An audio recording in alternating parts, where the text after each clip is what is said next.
Hello, you're listening to the Saluki Gamescast. This is the beginning of our Game of the Year series, so we'll have... Thank you for the fanfare. I'm sorry, we are too poor at this podcast to have actual fanfare. We just have to create it ourselves, a cappella style. But anyways, if you were with us last year, we did our Game of the Year. It actually ended up being split over 2 separate episodes of the podcast. So we are going to do the same thing this time. So for our Game of the Year 2023, there will be 2 podcast episodes. The first one, the one you're listening to right now, will cover our category awards. So we have multiple categories we're going to hand out awards in. And then we'll come back and have an episode where we do our collective Saluki Games top 10 games of the year. And we'll debate that and narrow it down to 10 and rank those. So that sets everything up, and we'll go ahead and why don't we get started? Because we have quite a few categories actually to get through. So this may take us a while. All right. Our first category is for Best Mobile Game. And mobile, we are talking about something that is, a phone or tablet game. We're not talking about like Switch games. We kind of exclude those in this category as harsh as that may be for our Switch fans.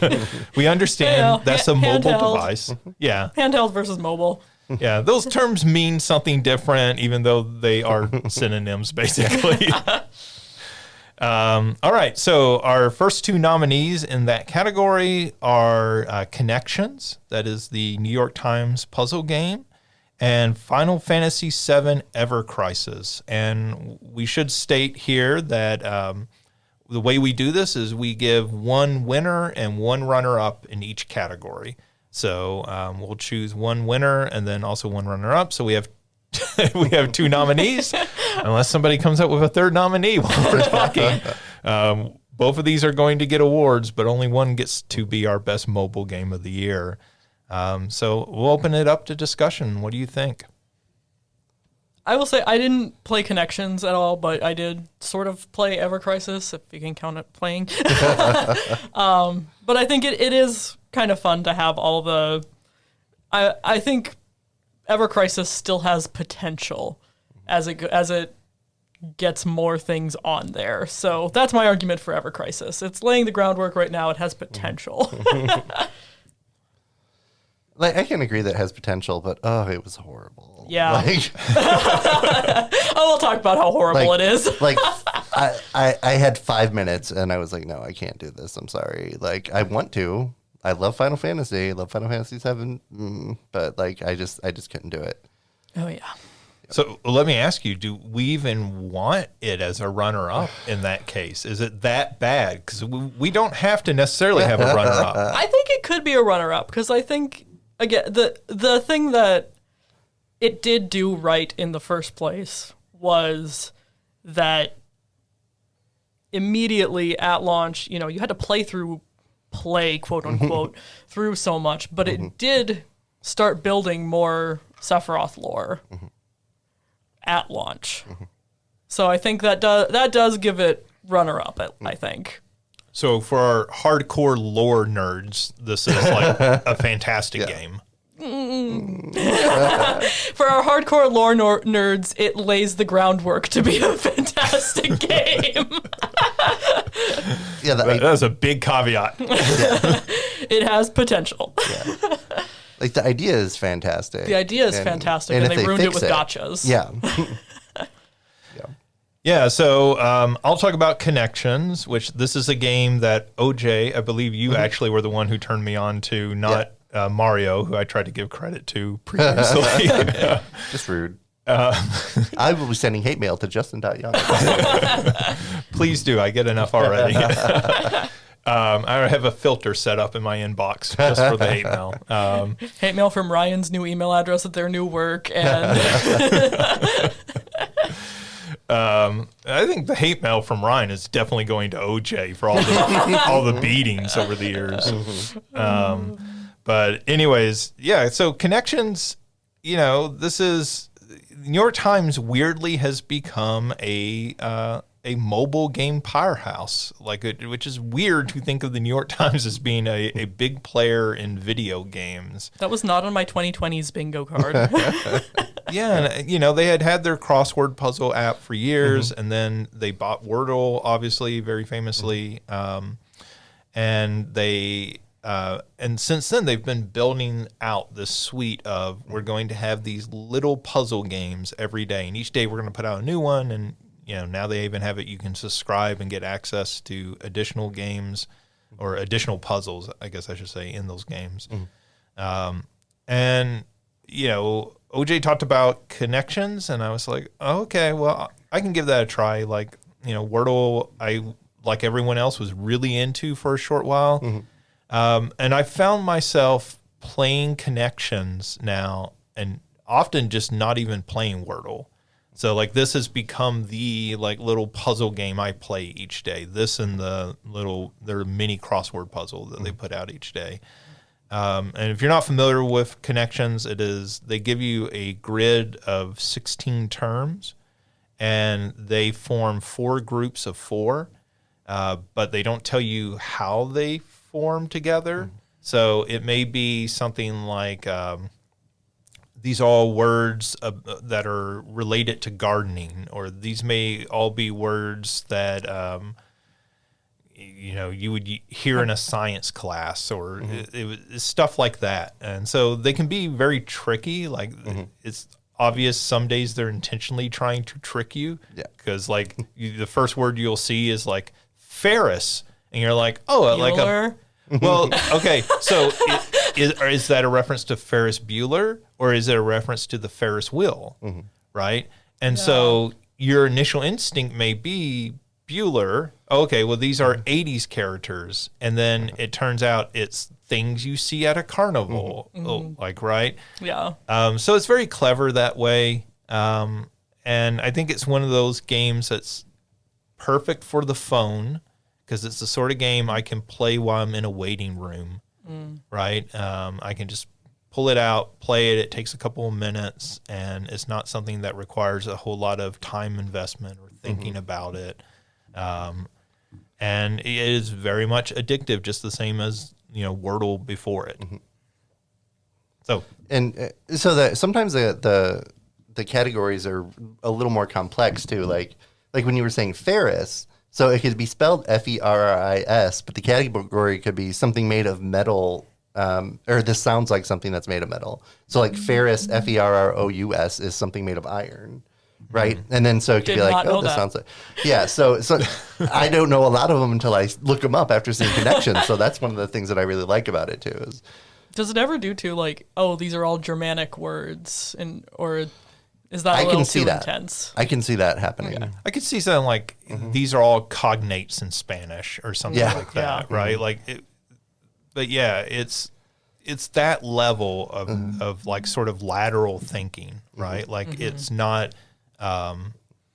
It is often asking you to think laterally as you're solving these puzzles. Like, okay, well, this is my first instinct, but like, no, they're being a little bit more clever about it. So it's like a crossword puzzle in that way. Yeah. It really makes you sort of broaden the way that you approach thinking of the terms.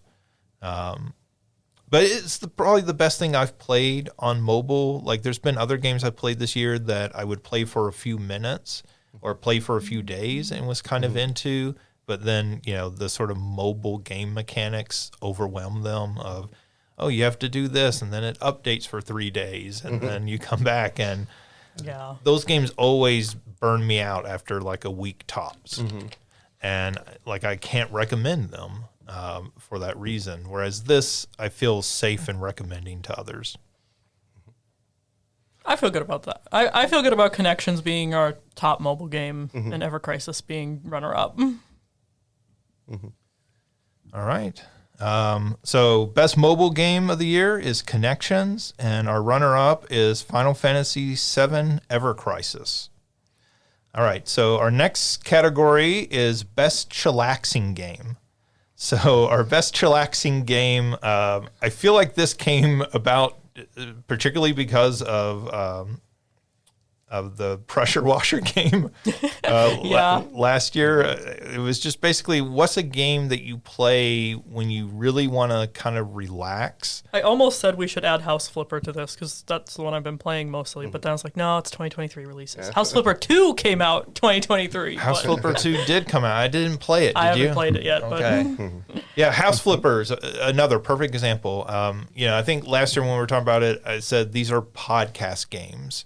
Often, right? They're games that you might play while you're listening to a podcast. They're meant to relax you. They're not necessarily meant to raise your blood pressure like some other games might be. So anyways, our nominees are so far Dave the Diver, Suka Game, Pikmin 4, and Sea of Stars. Is it Suka or Suika? Suika, okay.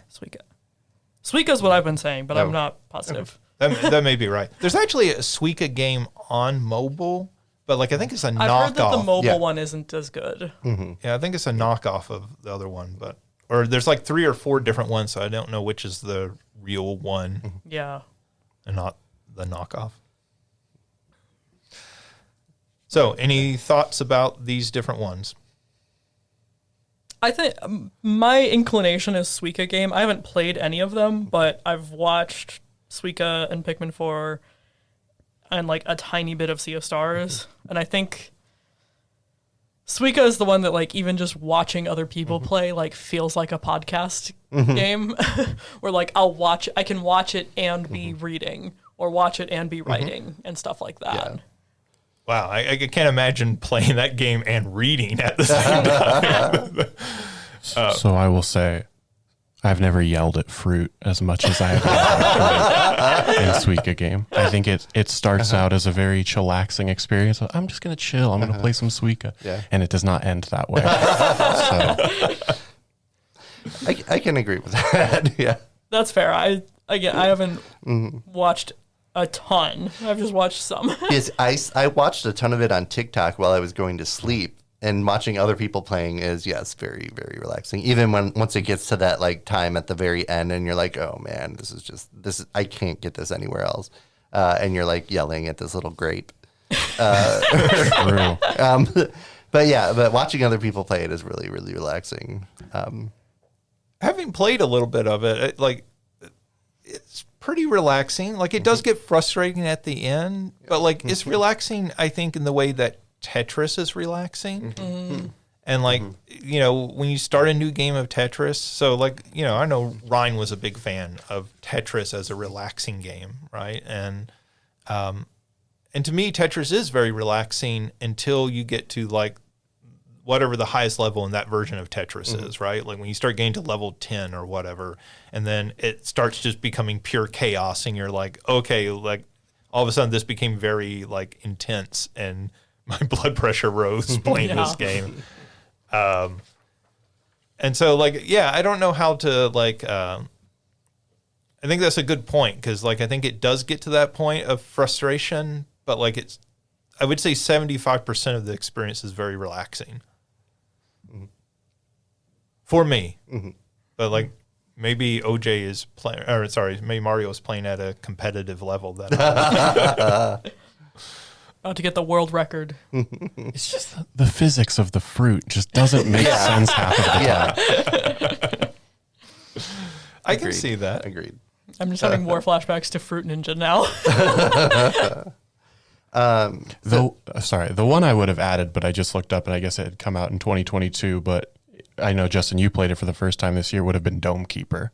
That, to me, is a perfect sort of podcast game, but... Did that come out in 2022? I had just looked it up and it said 2022, but it might have been late 2022, but I know I played it for the first time this year. And I know you did as well, but... I wonder if that was an early release in 2022. It might have been. Because I didn't even hear about that game until this year. But I guess, and that to me can also get, stressful. But even as the monsters are attacking the dome, I'm I feel like I accept my fate in that game the way that I don't accept my fate in Suika Game. Yeah. Sorry, I'm... We're all trying to look up. So while we're looking up Dome Keeper, I'll speak up a little bit for Sea of Stars. It was fun. It was kind of challenging, but it wasn't difficult. I never got frustrated with Sea of Stars. In that sense, would you say you weren't hoping for this game to be chillaxing, but it ended up being chillaxing because you didn't feel challenged? Well, I mean, I did feel challenged, but not overly challenged, Okay. I think. So I was able to just sit and do other stuff while I was playing. And so, like, talking to someone on the phone, doing stuff, and I'm still playing Sea of Stars. So I think I really, really, I was chillaxing while playing Sea of Stars. So I will give a thumb up for that one as well. So I did for about 10 minutes just sit in the one level and watch the background because the mushroom forest, I can't remember exactly what it's called. I put it on my list for the year.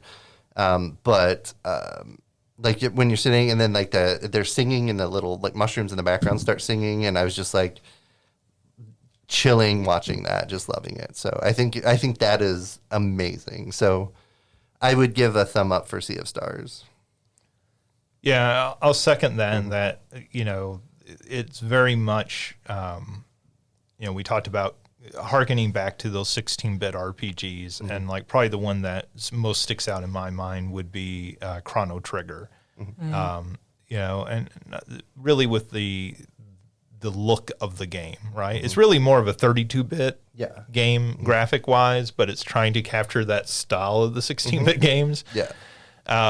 And in the same way that oftentimes, at the time when you were playing those games, there were moments in those 16-bit RPGs that were sort of like breathtaking when you got to them. Yeah. Like it was so beautiful, and just the design and everything. You were like, oh, I just want to be in this fantasy world.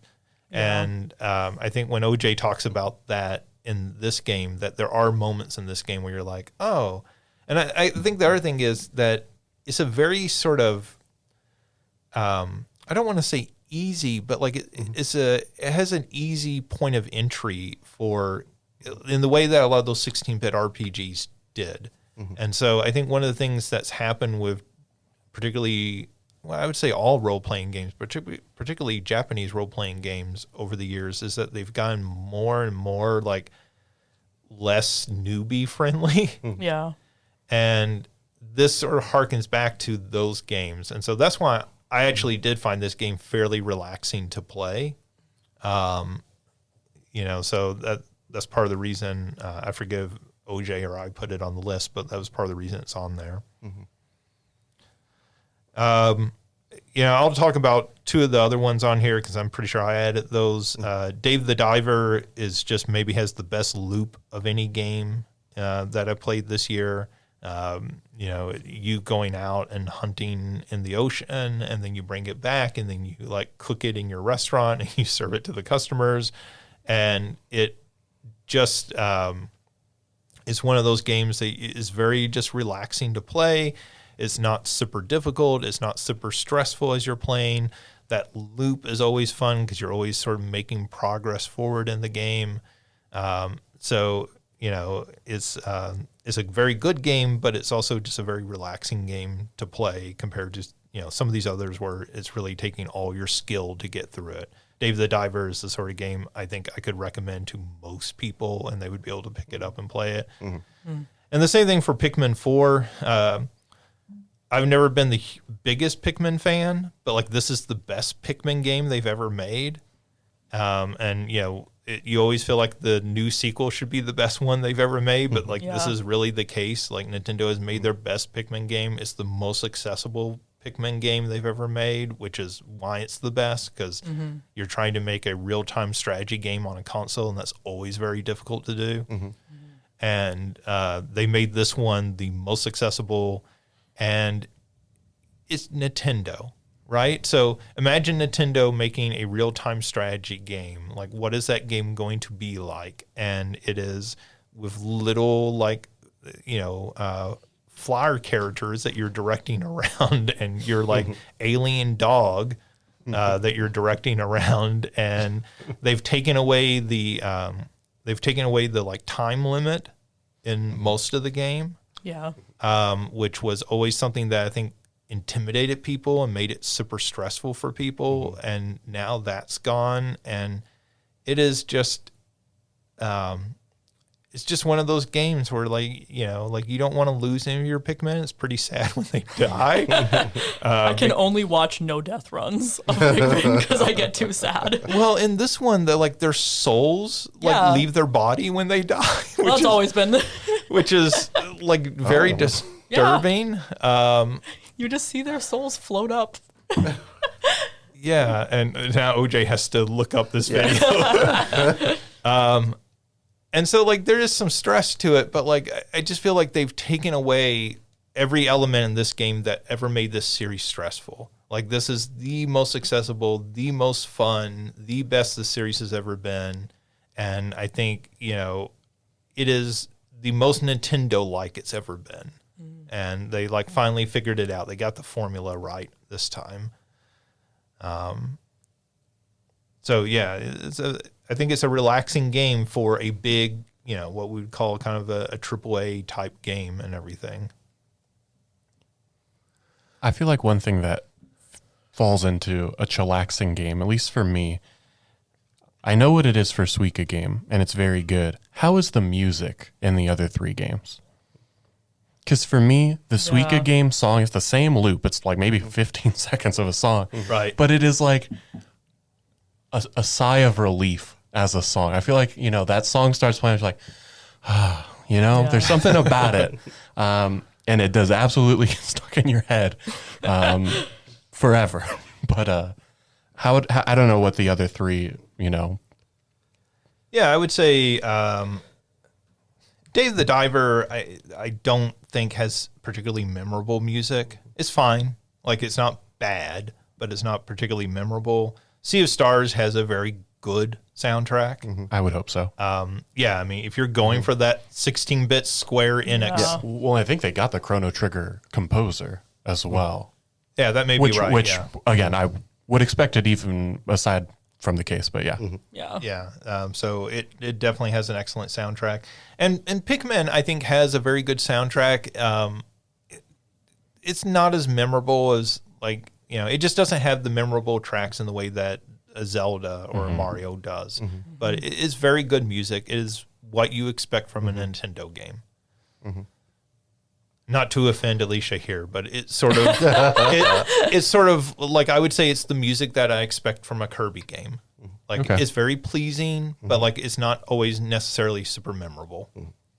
Yeah, and I guess for me, I talked about it when we were last on. I've played a lot of Stardew Valley over the break, and that to me, it's like that's the music that I think of like, obviously that's not up for this because it's however many years old at this Right. point, but like that, the music in that game, like that adds to that like relaxing feeling, and so that's the reason why I ask. I would say Sea of Stars does. Yeah, so let's narrow this down a bit. I think that Dave the Diver can get cut from this list. Yeah. Okay. I mean, I think that's a very good game, but I will cut that. So that leaves us Suika Game, Pikmin 4, and Sea of Stars. I think Suika Game probably makes our top 2, like, because people seem fairly agreed upon that. So then that leaves Pikmin 4 and Sea of Stars for the last spot. OJ, you seem feel fairly strongly about Sea of Stars. Yeah, I do. Okay. I'm willing to go along with that because Okay. I like that as well. Yeah. So, like, if nobody has an objection to that, I'm willing to go along with Sea of Stars. Works for me. So, The question is which one wins and which one's the runner up. We have gotten some pushback on Suika Game. I mean, I do yell at that fruit, but I mean, that smiling cherry brings me right back. So, I like Sea of Stars, but Suika Game is much easier to just pick up, play some, and then stop when you're done. And anyone can just pick it up and play it. It's also like 99 cents, Yeah. which, I mean, I know that shouldn't be part of it, but I mean, it is like if you're listening to this, you could probably just go and, assuming you have a Switch, just like go and get it pretty easily. Whereas Sea of Stars, it's either $20 or a Game Pass subscription. right. So Yeah. Well, and I fair. think the price does because it is relaxing to purchase it, Yeah. right? Yeah. sure. Like if we're talking about chillaxing, I'll say I look at the price of Pikmin 4 and it stresses me out. poor college student. but I mean that sort of makes sense, right? Like I mean, I don't think it should be the deciding factor, but like I think it's worth considering that, right? Like particularly in this category. Yeah, I think I mentioned it. I think you get like the bonus coins for every was it $10 you spend or something like that on the Switch store, you get a coin or something like that. I think I literally got it with just those coins. Like I didn't have to add more money or anything like that. Right. Yeah. And I guess what I would argue towards that as well is that Sea of Stars is still a full like RPG, right? You are going to have to think and put some effort into that game. It's not super difficult, but like you are going to have to put effort into it. And not that a chillaxing game can't require some effort, but I feel like Suika game is much more of that, like, that ideal sort of chillaxing game. And there's certainly an accessibility to it. Like even if there's a very entry, newbie friendly entry point to Sea of Stars, I don't think I could just like give it to my mom and she's going to be like, oh, I got this. Whereas like I could give my mom Suika game and she could figure it out. Yeah. And so I think that, that the accessibility is also a big thing as well. Yeah.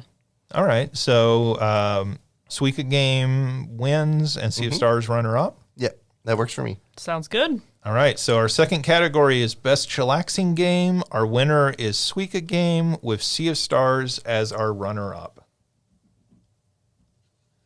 Making my notation there. So remember this for later. All right. Our third category is Most Disappointing Game.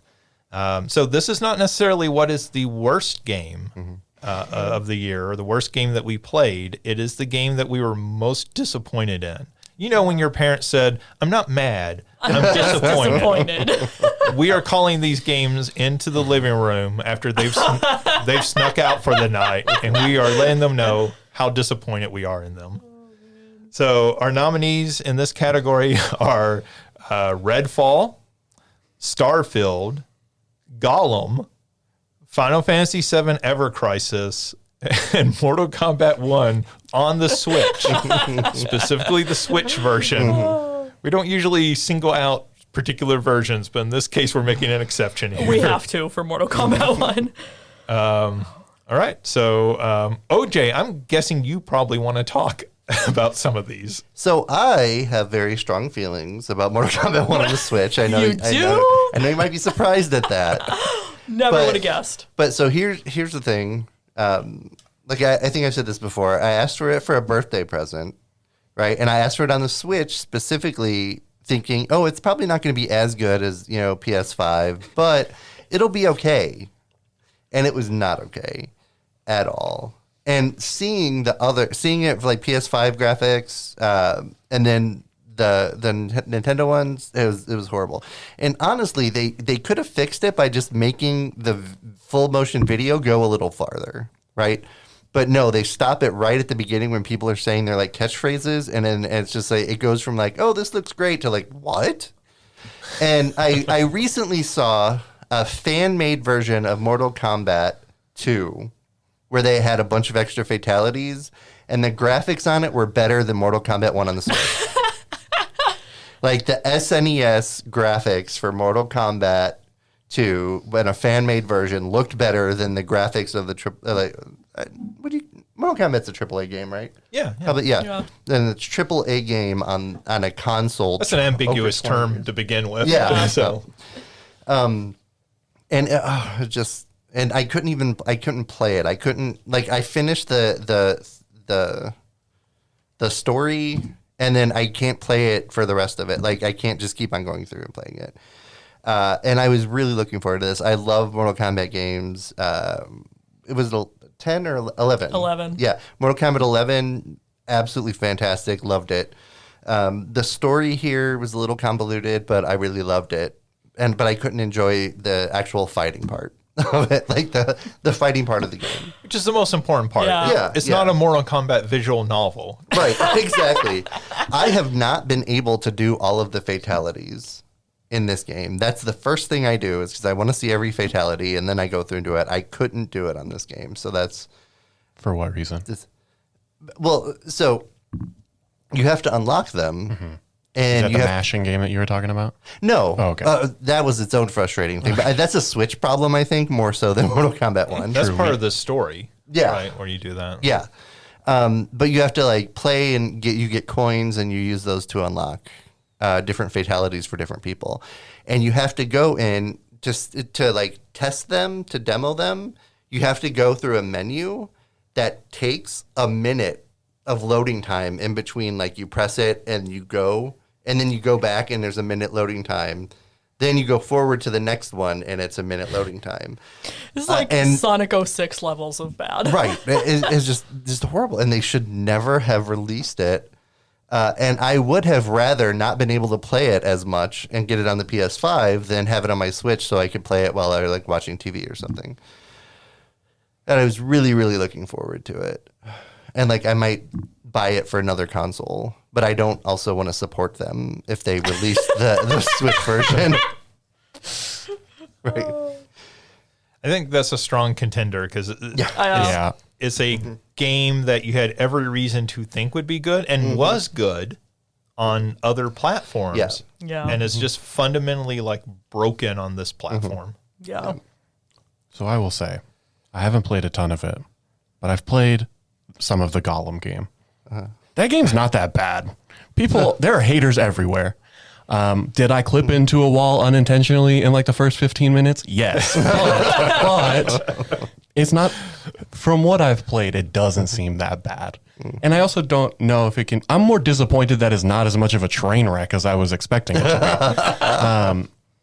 I feel like expectations were also not super high for that game. I don't think anybody was, you know, I'll point to Alicia just being the biggest Lord of the Rings fans I know. You know, she was like, "Oh my God, yes, Gollum game." No, she was like, pretty down. Yeah, on it was like, I think. all right, Gollum game, I guess, if they have to make one. Yeah. So it's not like Cyberpunk 2077 where everyone was expecting this super amazing game and it was crap. Yeah, so I mean, like, I feel like I would be willing to cut it without even talking about the other ones. For me, I feel like Mortal Kombat 1 feels like an obvious choice. To me, the other one is Starfield. Because that is that 2077 hype that everybody was like, this is supposed to be, you know, is this going to be like the greatest game of all time type of thing? You know, we waited how many years for it, and it's not that it's bad, but it's like, it's fine. And the fact that it's just fine, I think is more disappointing than, you know, anything else. Yeah, I didn't play Gollum, but I did play Starfield, and so I'll just go ahead and talk about it now since we're talking.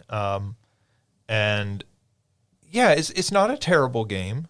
You know, I think we kept trying to like, be very careful when we talked about it to be like, this isn't a terrible game.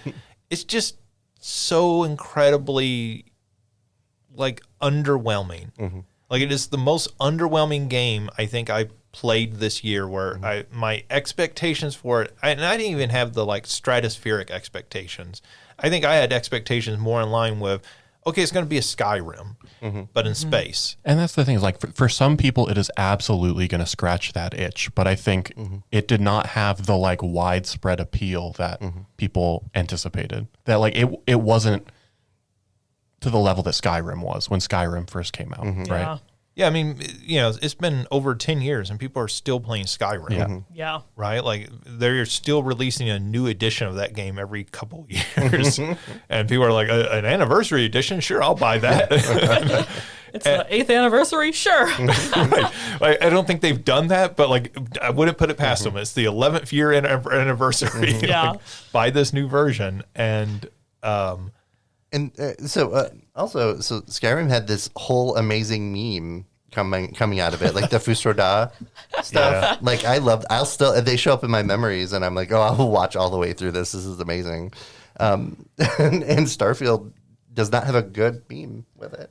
Well, and I think that speaks to the fan like reaction to the game, right? Like sometimes when you look at memes, and sometimes they grow out of like just really weird, awkward moments in a game, right? Yeah. And so they make perfect sense. Yeah, all your base are belong to us. Well, yeah, or the arrow in the knee makes perfect sense, Yeah. right? Is the thing you first see in that game, right? So everybody experiences that, but like sometimes memes grow out of a game just because people are playing that game so much, and they're thinking of ways, how can I talk about this game in a new way, Yeah. right? Yeah. And you don't see that with Starfield, which I think says a lot about fan reaction. There was actually, I think we did this as a story back at before we went on break, but there was a day on Steam that more people were playing Skyrim than Starfield. And this is like 2 months after the game had been released. Yeah. And, I look at, again, it's not a terrible game. It's just like so underwhelming, even compared to Skyrim. Even if you're not taking in the context of the pie in the sky, big ideals that people had of what this game was actually going to be, which are often things that the developers never said it was going to be. People sort of projected their dream game onto this in ways that weren't fair. But even as a game, it is still, to me, very underwhelming compared to what my expectations were. And I'm not even the biggest fan of these games. I'm going to make an argument for Final Fantasy VII Ever Crisis. You mean our runner-up for Best Mobile Game of the Year? Yeah. Because I think one of the things with Ever Crisis, they hyped so much that you were going to be able to play everything. You were going to be able to play the original game. You were going to be able to play Crisis Core. You were going to be able to play Before Crisis, which was only ever released as a mobile game in Japan, and has a 12-year-old translated version on YouTube that was from the time when YouTube videos couldn't be longer than 10 minutes, so you have to sit through every freaking part. And you were gonna be able to play Advent Children, which is a movie. Like, you've never got to play these games. You never got to play these before. Right. And that was so much hype around that. And then it came out. And you are bombarded with gotchas at every moment. It's really just cutscenes where you're just kind of clicking through. And you have to get so far into the original before you can get to Crisis Core, which you have to get so far into before you can get to the First Soldier stuff to get that Sephiroth lore that I was talking about earlier. That means it has potential for. So I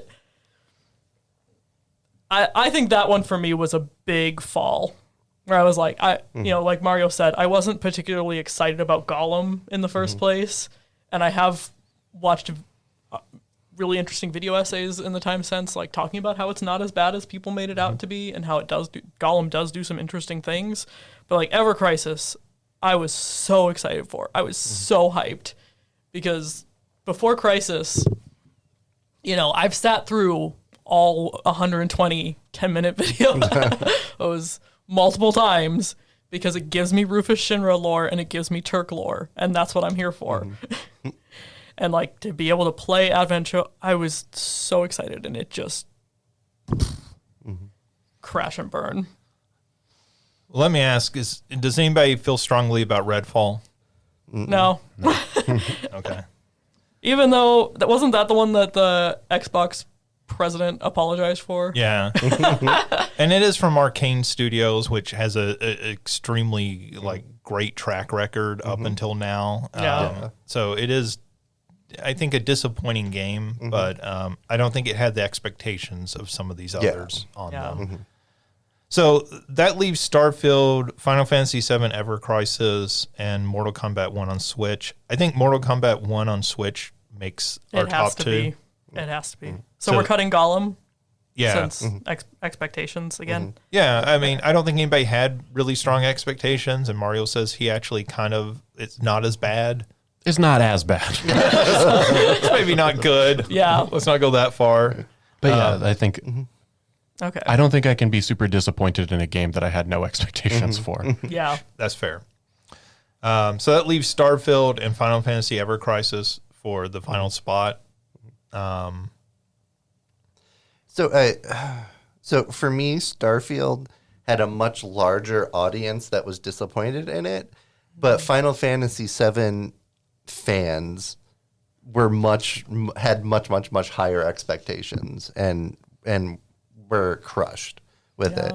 So it was a smaller fan base that was more crushed with Ever Crisis, and a larger fan base that was still crushed but not as crushed, I think, with Starfield. Yeah, I think for me, part of it is like I still see people playing Starfield, even if not as many. Whereas like I don't see anyone playing Ever Crisis except for the occasional spot where I see it.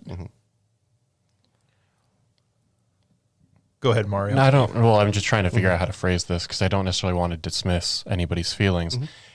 Is there something where there's disappointment right now, but the fact that you said that it has a lot of potential, like that still drives a lot of that hope in there? Like you still see where it can get it right. Is that fair to say? Or do you think, this is I think I it? see where they can get it right, but I don't know that I trust them to get it right. If that makes sense. Yeah, it's fair.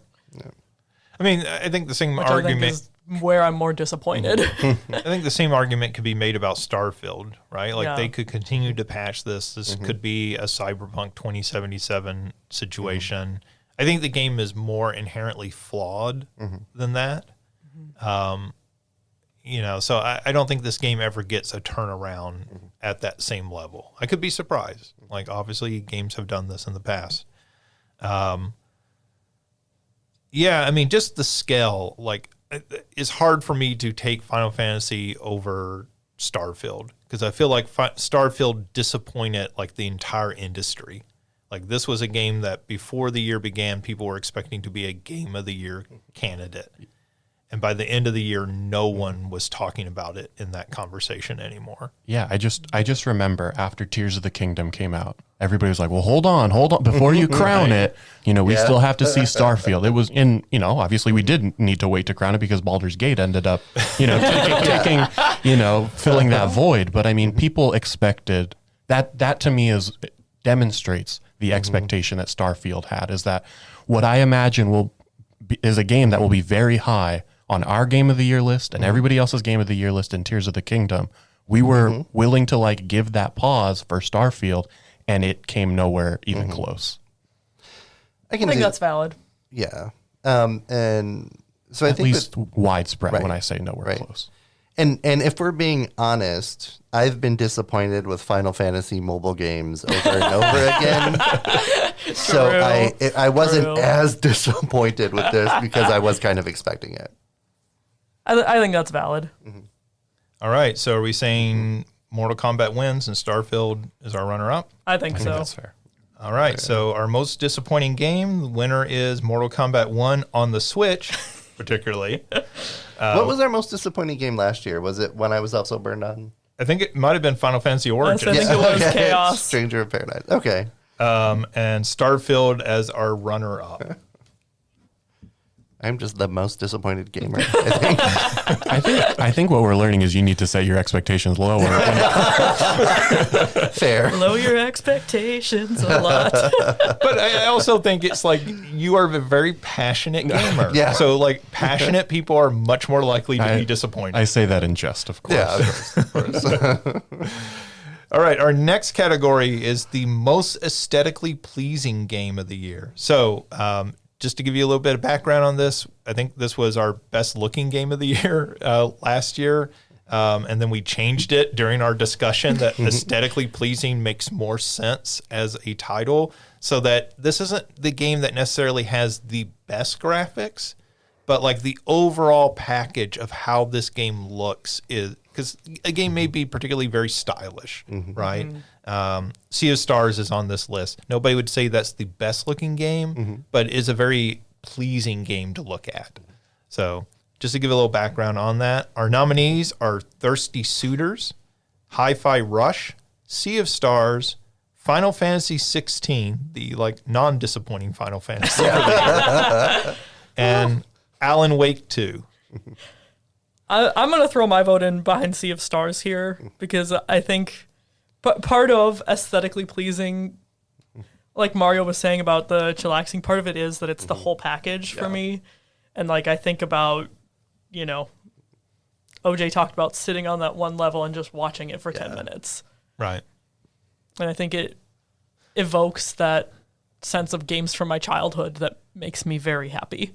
Yeah. So for those listening, Google Song Shroom Marsh Sea of Stars video and just sit through and watch the background when someone's playing. It's fabulous. It's amazing. I'll say Alan Wake 2 does some very interesting things, and I think there are moments in that game that are incredible looking. But I don't think this category, I don't think it competes with some of these other games. So I'll go ahead and cut that if nobody objects. Okay. Yeah, I felt like it was a good contender, but also I see what you're saying. So I'll put a little bit behind Final Fantasy 16 because I think I'm the only one that played it. I played some of it. Okay.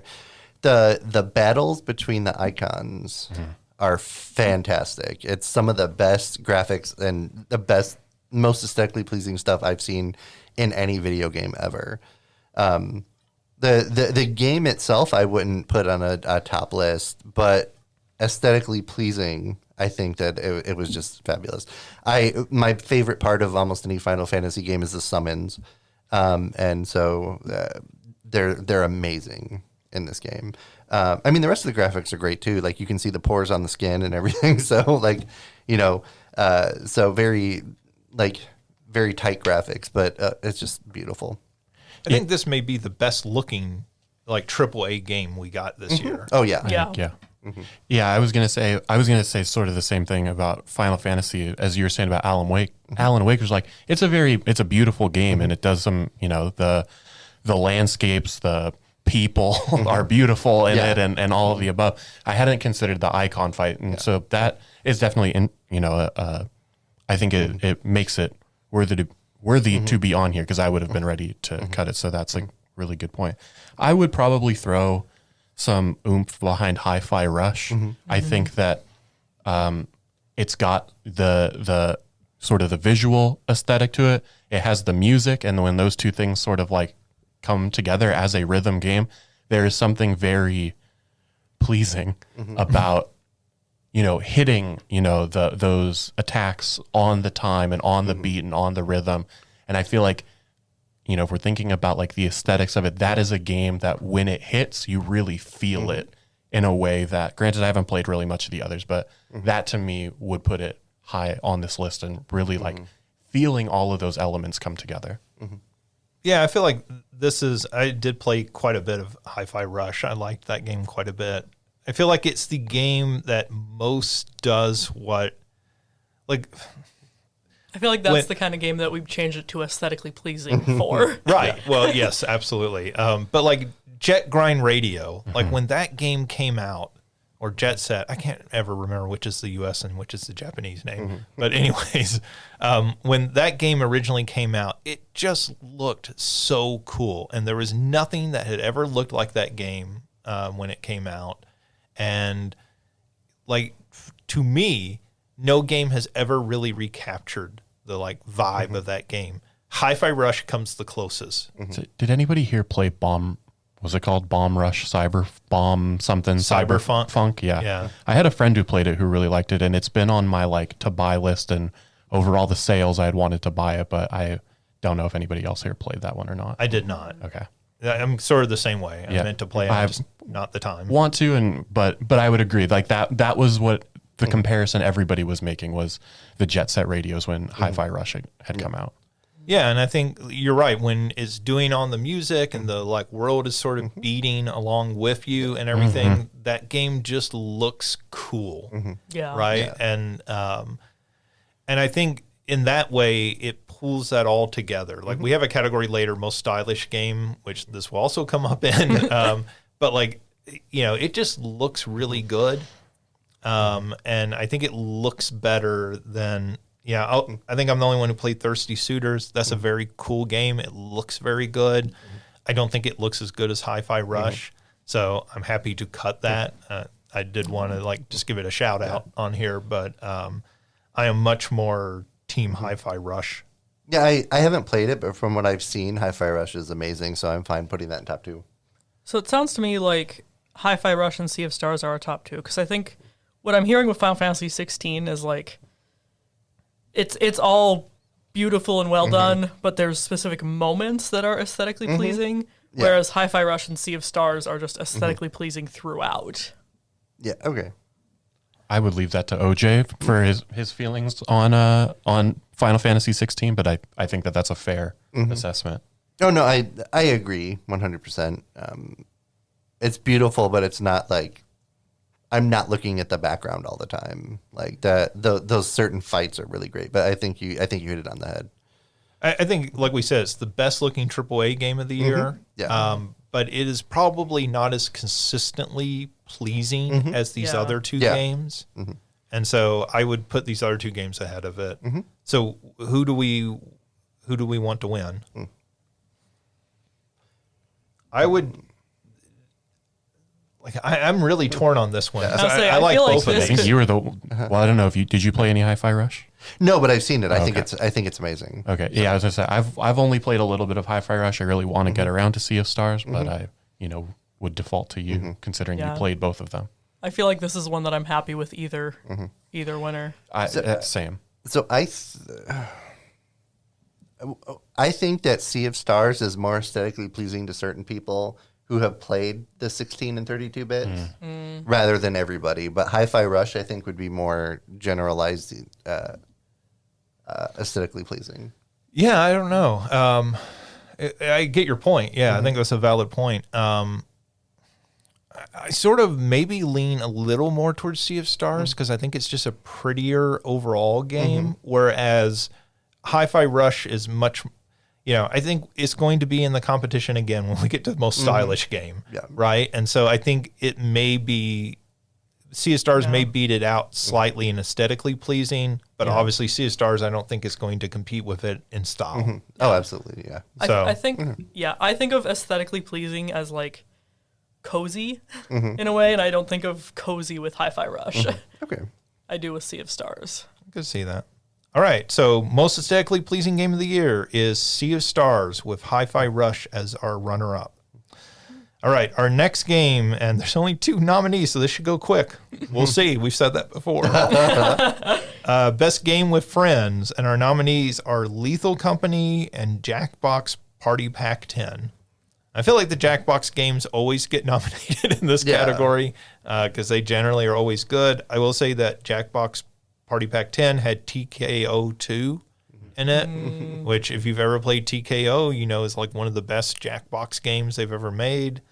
So it's very, very good with that. But Mario, I think you have some experience with Lethal Company. Yeah, I haven't played. I have it. I have not gotten around to play it, but I've watched people play it, and that just seems like a very fun time. Can you explain a little what it is? Yeah, so the way that I understand it is you are a company going out and sort of retrieving these artifacts on this like alien planet, and you have to like retrieve these artifacts, and there are these monsters out there that are killing you, or just inhabiting the planet that will kill you if they see you. And there's just something, like I said, very satisfying in playing it, whether you're alive or whether you're dead. Watching your friends get to play it, you get to sort of spectate them once you die, and it splits up both a sort of alive comms and a dead comms. So like you can talk to the other dead people. And like I said, I think that there's something that's I really enjoy the Jackbox games. I think they're a good time. I think this being something new for me would put it, I would even just say well ahead of Jackbox, as much as the Jackbox games are great and enjoyable. And while I haven't done Party Pack 10 yet, I'm sure I will because I've got friends who enjoy them a ton.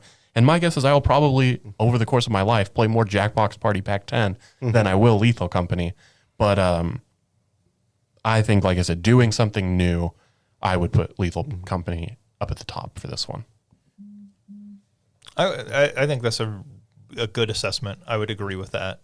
I think the Jackbox games are amazing, but my caveat with them is always we've had 9 packs of these. Yeah. Right. And we had releases of those games even before the party packs came out. Like some of those games came out. I think Fibbage came out, predates the party packs.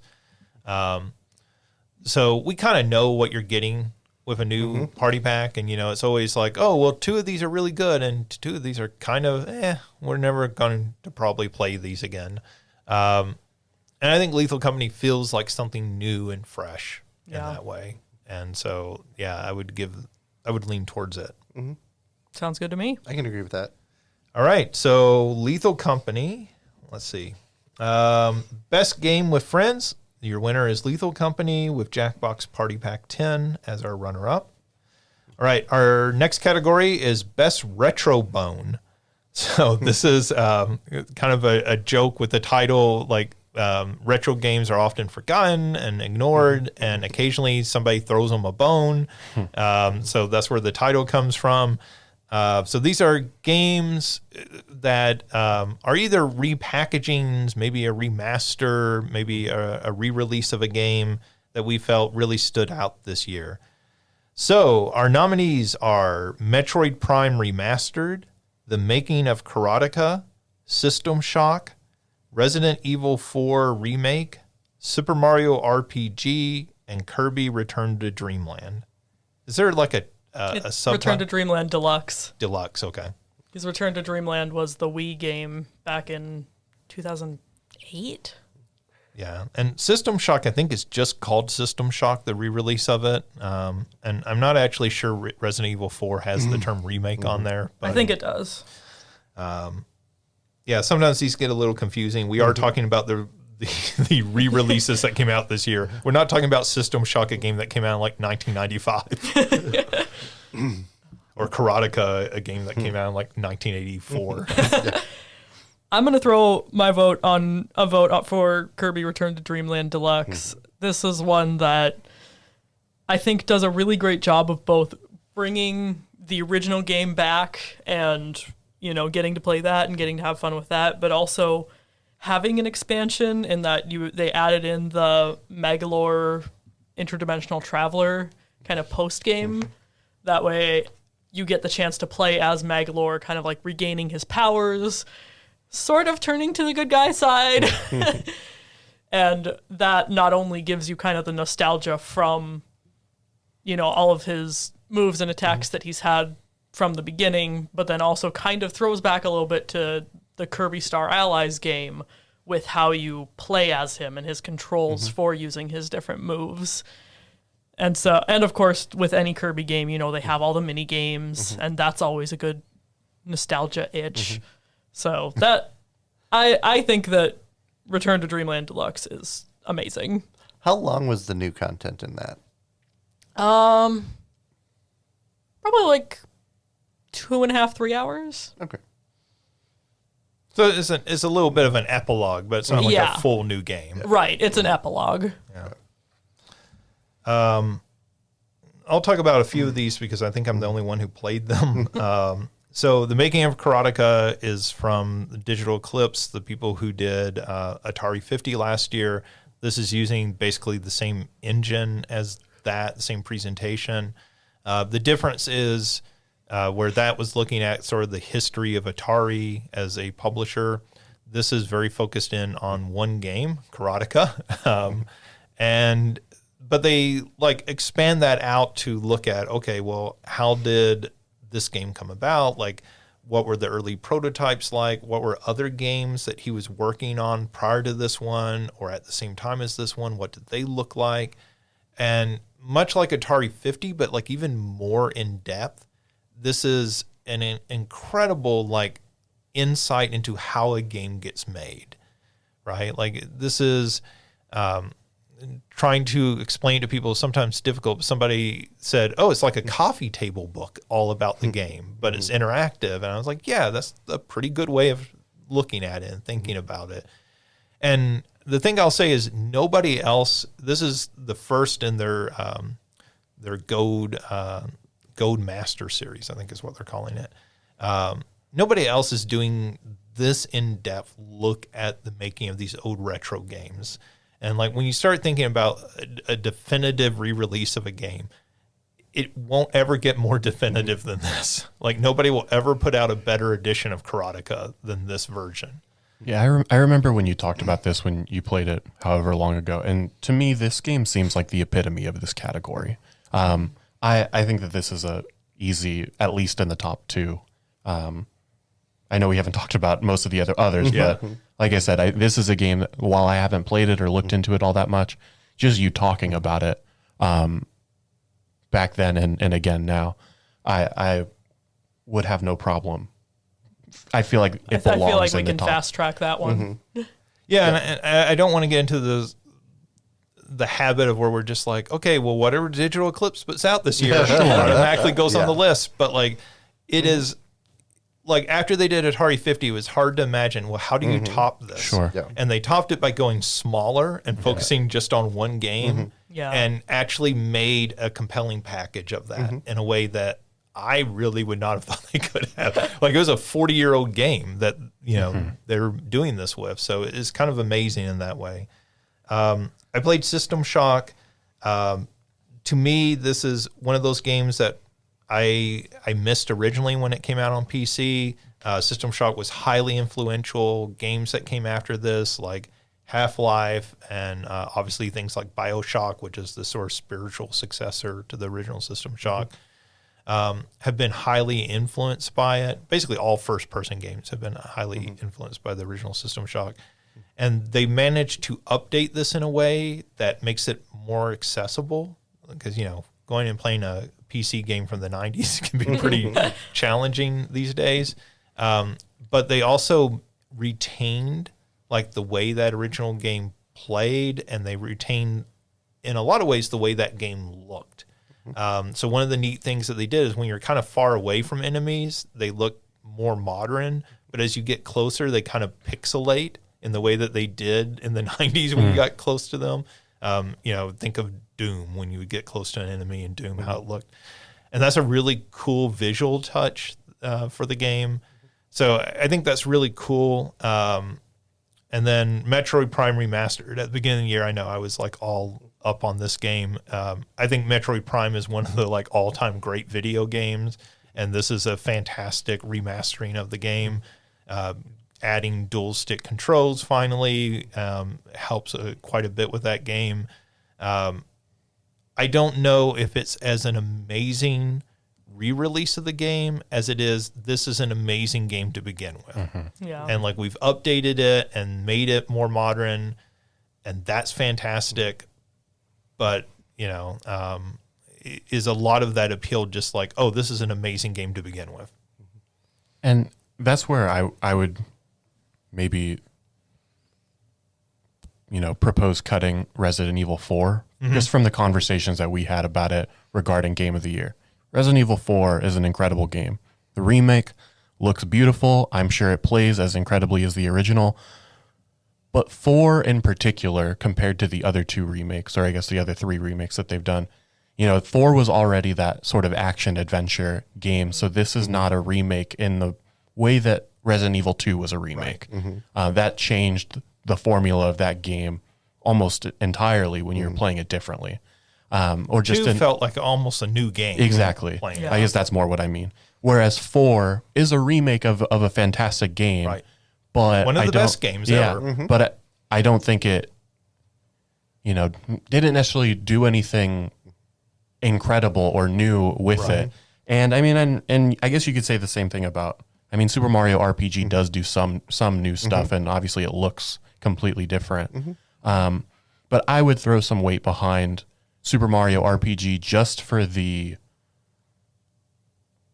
amount of time that had passed between, its original release, but also just the fact that I think so many people had accepted that this will probably never happen because of, figuring out the agreements with Square and all that sort of stuff. So I think the fact that it was able to happen, to me, I would put it also, I would put it in that top 2, but I'm, obviously willing to hear out what other people have to say.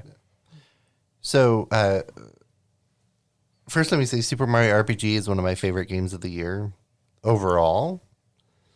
and they took so much care to make sure that the full feeling of the original game was in this, and it was updated graphics.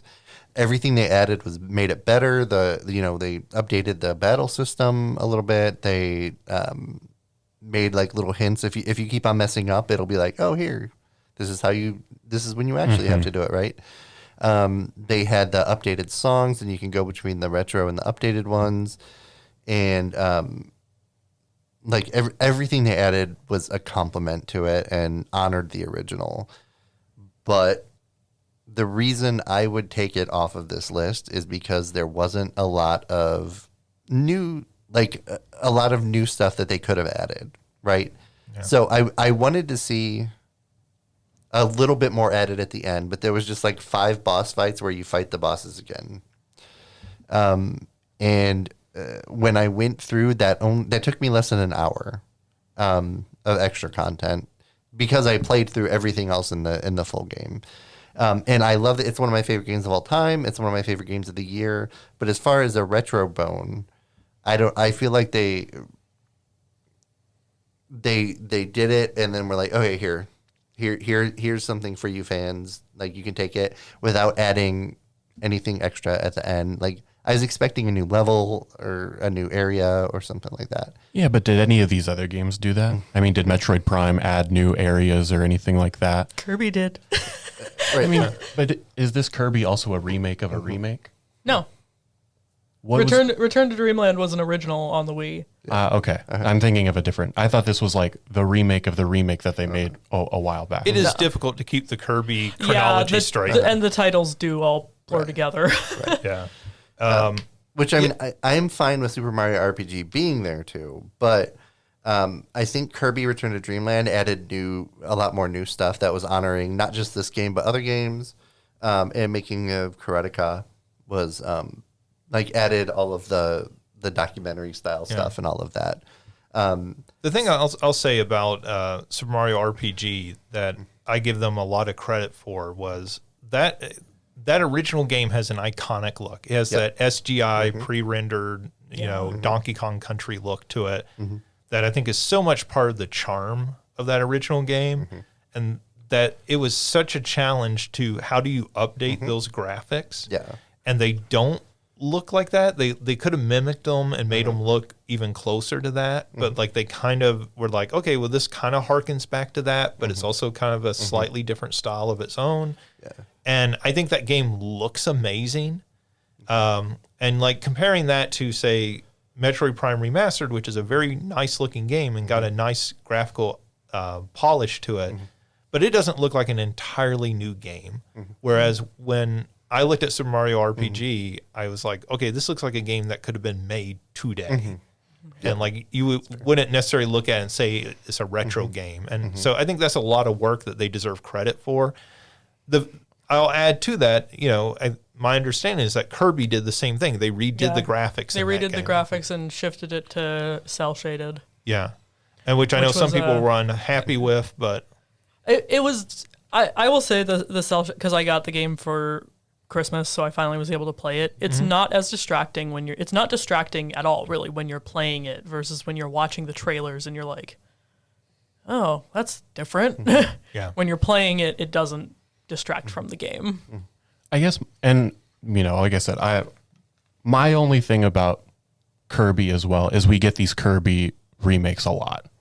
They come out with, they are not shy about remaking the Kirby games, which is great. It's not like a knock against Kirby. I think Kirby is great, but I mean the fact that, like I said, it was the improbability of the Super Mario RPG is where I would put it higher. Whereas, didn't we? Obviously, what was the game last year? Forgotten Realm. That obviously is not a remake, but we've gotten a lot of Kirby, especially we've gotten remade Kirby a number of times over the past few years. And so that to me is, it doesn't mean that this one isn't great and doesn't mean that it doesn't deserve it. Right. To me, it doesn't hit as hard in terms of holy crap, they're remaking this game as much as Super Mario RPG does. I get that from the perspective of we get a new Kirby game every year. Yeah. Whether it's an entirely new game or a remake, right? Like we get a new Kirby game every year, whereas a lot of us thought we would never get another Super Mario RPG. People were thrilled that they acknowledged Gino's existence with the Mii fighter. Yeah, there's a lot of people who are still mad he's not an actual full character in Smash Brothers. Okay, so category is best retro bone that was thrown. So I can see that putting Mario RPG over Kirby. That's at least, like I said, that's my argument. I at the end of the day, I don't really care all that much. I think Karateka, in my opinion, should be number one, and I'm fine with either of these being the number two. That is my reasoning behind Super Mario RPG. I can live with Kirby being number 3 and Super Mario RPG being number 2. Because I do think, like you said, the unexpectedness. I do think that Kirby was unexpected. Like, we have not seen remakes of Planet Robobot or Triple Deluxe or any of the ones, which hopefully they will do. Please do it. But I think there was never a question of whether they could do them. Whereas Super Mario RPG, there was the doubt that they could. Yeah, I mean, I think there was some heavy lifting on Nintendo's part to go to Square and work out the financials of however this is going to work, and who knows how they had to work that out financially with them to do this. Yeah, that makes sense. All right, best retro bone. The Making of Karateka wins with Super Mario RPG as our runner-up. The next category is best surprise of the year. So this is a game that just caught us off guard. It doesn't necessarily have to be the best game of these nominees, but it's a game that we just did not necessarily see coming. I don't necessarily want to add it to this category, but I would like to acknowledge Hi-Fi Rush in this category as well, because that was like shadow dropped the day that it was announced. And so I think it deserves to be at least acknowledged, even if I don't expect it to do anything, but I want to at least put it. Mention it here. I think that's a great add to the category. So best surprise of the year, our nominees are Hi-Fi Rush, Baldur's Gate 3, Hitman Freelancer, Street Fighter 6, Jusant, Sea of Stars, RoboCop Rogue City, Liza P, Dredge, and Dead Cells Return to Castlevania. I don't know if I need it to be top 2, but I do want to shout out Lies of P on here because I think Lies of P, I haven't played, but I've watched playthroughs, but I think it does such a good job of adaptation work in that it gives you all these elements of the Pinocchio story with, it has, and of course I don't know the names, but the horse head, it has the clever fox, it has all of that, and finding ways to work in all of those things from the original story in this world and have it make sense, I think is just absolutely delightful. And then the cliffhanger at the end, spoilers, with Dorothy's shoes, I think that game was just so full of so many interesting story surprises and nods that made me really happy, even not being a fan of Pinocchio, but just knowing it well enough culturally to be like, oh, I see what you did there.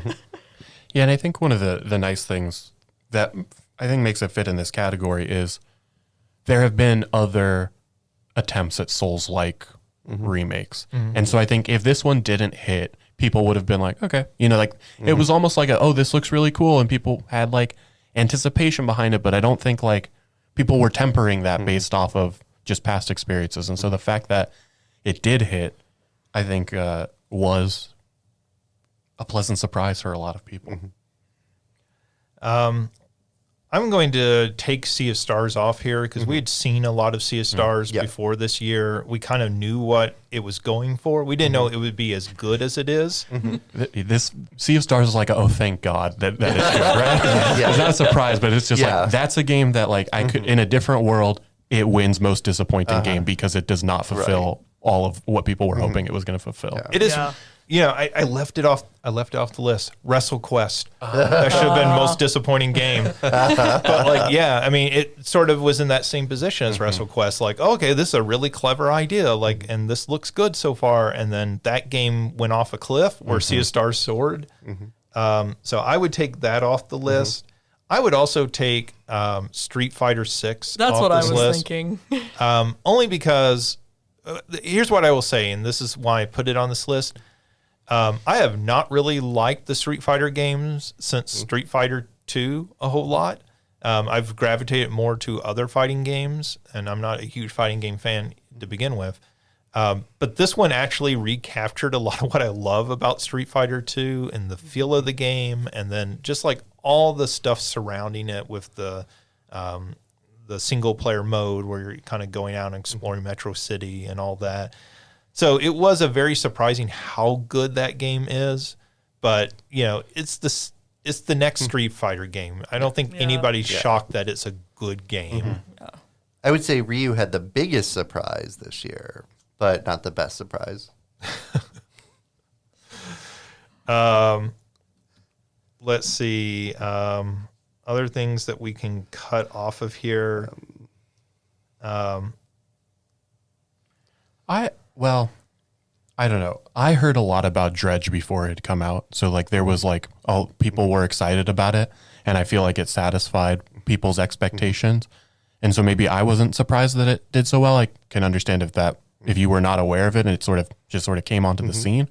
But that to me, I would be okay cutting for that reason. But I know that's also kind of personal. Yeah, I mean, I really like Dredge quite a bit, but I don't know if it holds against some of these other games, because some of these other games I think were bigger surprises.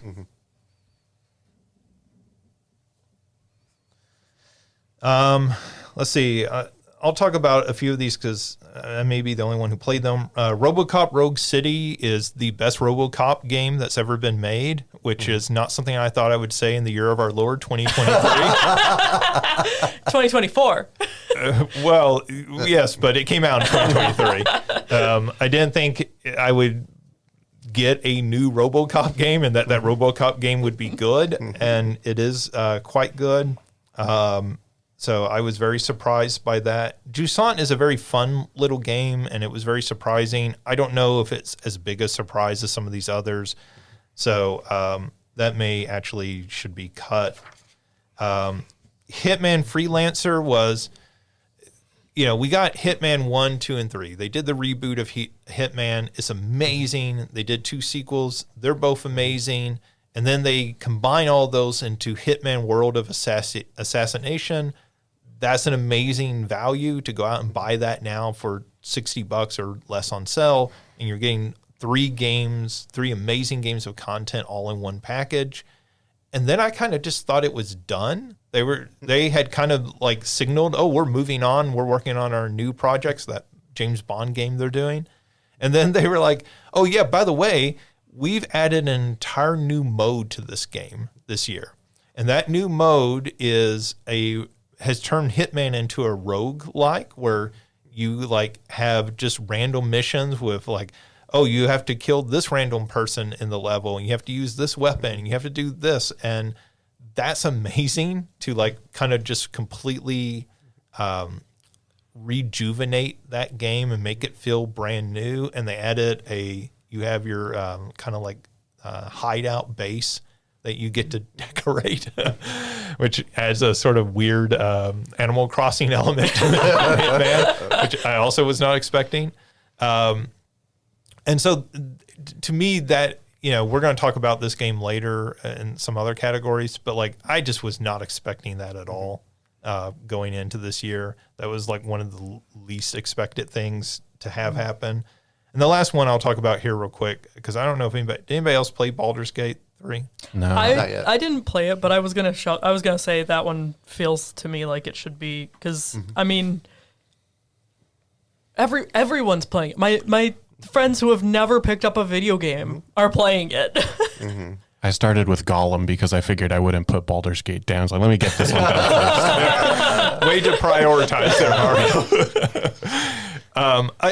I think the thing with it is, right, it's not a surprise in that it was a good game, right? Like Baldur's Gate 1 and 2 were good games, very beloved games. I think what is surprising is, one, that it lived up to the hype of those two games, and then that it exceeded the hype of those two games. Because you were saying it earlier, Mario, that we were all talking about Starfield and Zelda at the beginning of the year, and nobody was talking about Baldur's Gate 3. And then that game came out, and it blew everyone away. And Alicia, I think you're right, that you hear people talking about that game who don't normally talk about video games, and it's like crossed that line for what is traditionally a very hardcore PC role-playing game series. And to have like what you term maybe more casual game players going, oh, I want to play this because people are talking about fucking bears in it. Do we need to add the warning on today's episode? And I don't mean fucking bears. I mean fucking the bears in the game. And that is not what I think anyone expected at the beginning of the year. Yeah. And that's amazing that they pulled that off. Yeah. Baldur's Gate, as a non-PC gamer, it was not on my radar at all. And then it came out and I was like, wow. Yeah. I think the only thing we haven't talked about on here is Dead Cells Return to Castlevania. That rejuvenated my love for Dead Cells, which is a game I had dropped and got me to buy all the other DLC as well. So good for them in that way. It just was a weird thing to have announced this year and have come out. Like nobody expected, and people might have thought they'd make a new Castlevania game, but to make Castlevania in Dead Cells, which makes perfect sense once you hear it and once you play it. I don't think anybody was expecting that, and it came out and that's fantastic. Yeah. And it's really one of the best experiences of the year with that. Honestly, I in the past couple of weeks I played through all of the expansions too, because I only played a little bit of them, and I think that this part was fantastic. It was amazing. I don't know if it was as big of a surprise though, because I expect a lot from them. Yeah. So it was a surprise that it came out, but I was expecting good and I got good. If that makes sense. But I absolutely love this. Yeah, I think for me, that would just be the crossover itself as a surprise. I mean, I'll trust that it makes sense, but the fact that happened, I think is, So I think the nominees that we're really talking about here, correct me if I'm wrong, are Hi-Fi Rush, Liza P, and Baldur's Gate 3. I think so. Sure. Yeah, I didn't know if you, when you were talking about Hitman, you just kind of wanted to give it its flowers and sort of move on from it, or if you wanted that to also be included, or I just don't know that it holds as a surprise against these other three. I think it's a much stronger contender in the later category that we'll talk about it in. Yeah. That's how I feel. Yeah. So I think I'm okay with that one not being in the final three. Okay. Yeah. I think, and then same thing, I guess, because you brought it up with RoboCop, if you would want that to be part of the in contention as well. I think it'll get. That's not a fantastic game. Okay, it's a fun game, but it's not a fantastic game, and so for that reason, I don't think it necessarily competes here. Okay, and is going to get its recognition later. Okay, so I'm trying to be diplomatic about it. Go ahead. I guess it might feel like a sort of a bit of a basic answer, but I do feel like Baldur's Gate 3 has to be in one of those top two. Yeah. I think Baldur's Gate 3 needs to win, honestly.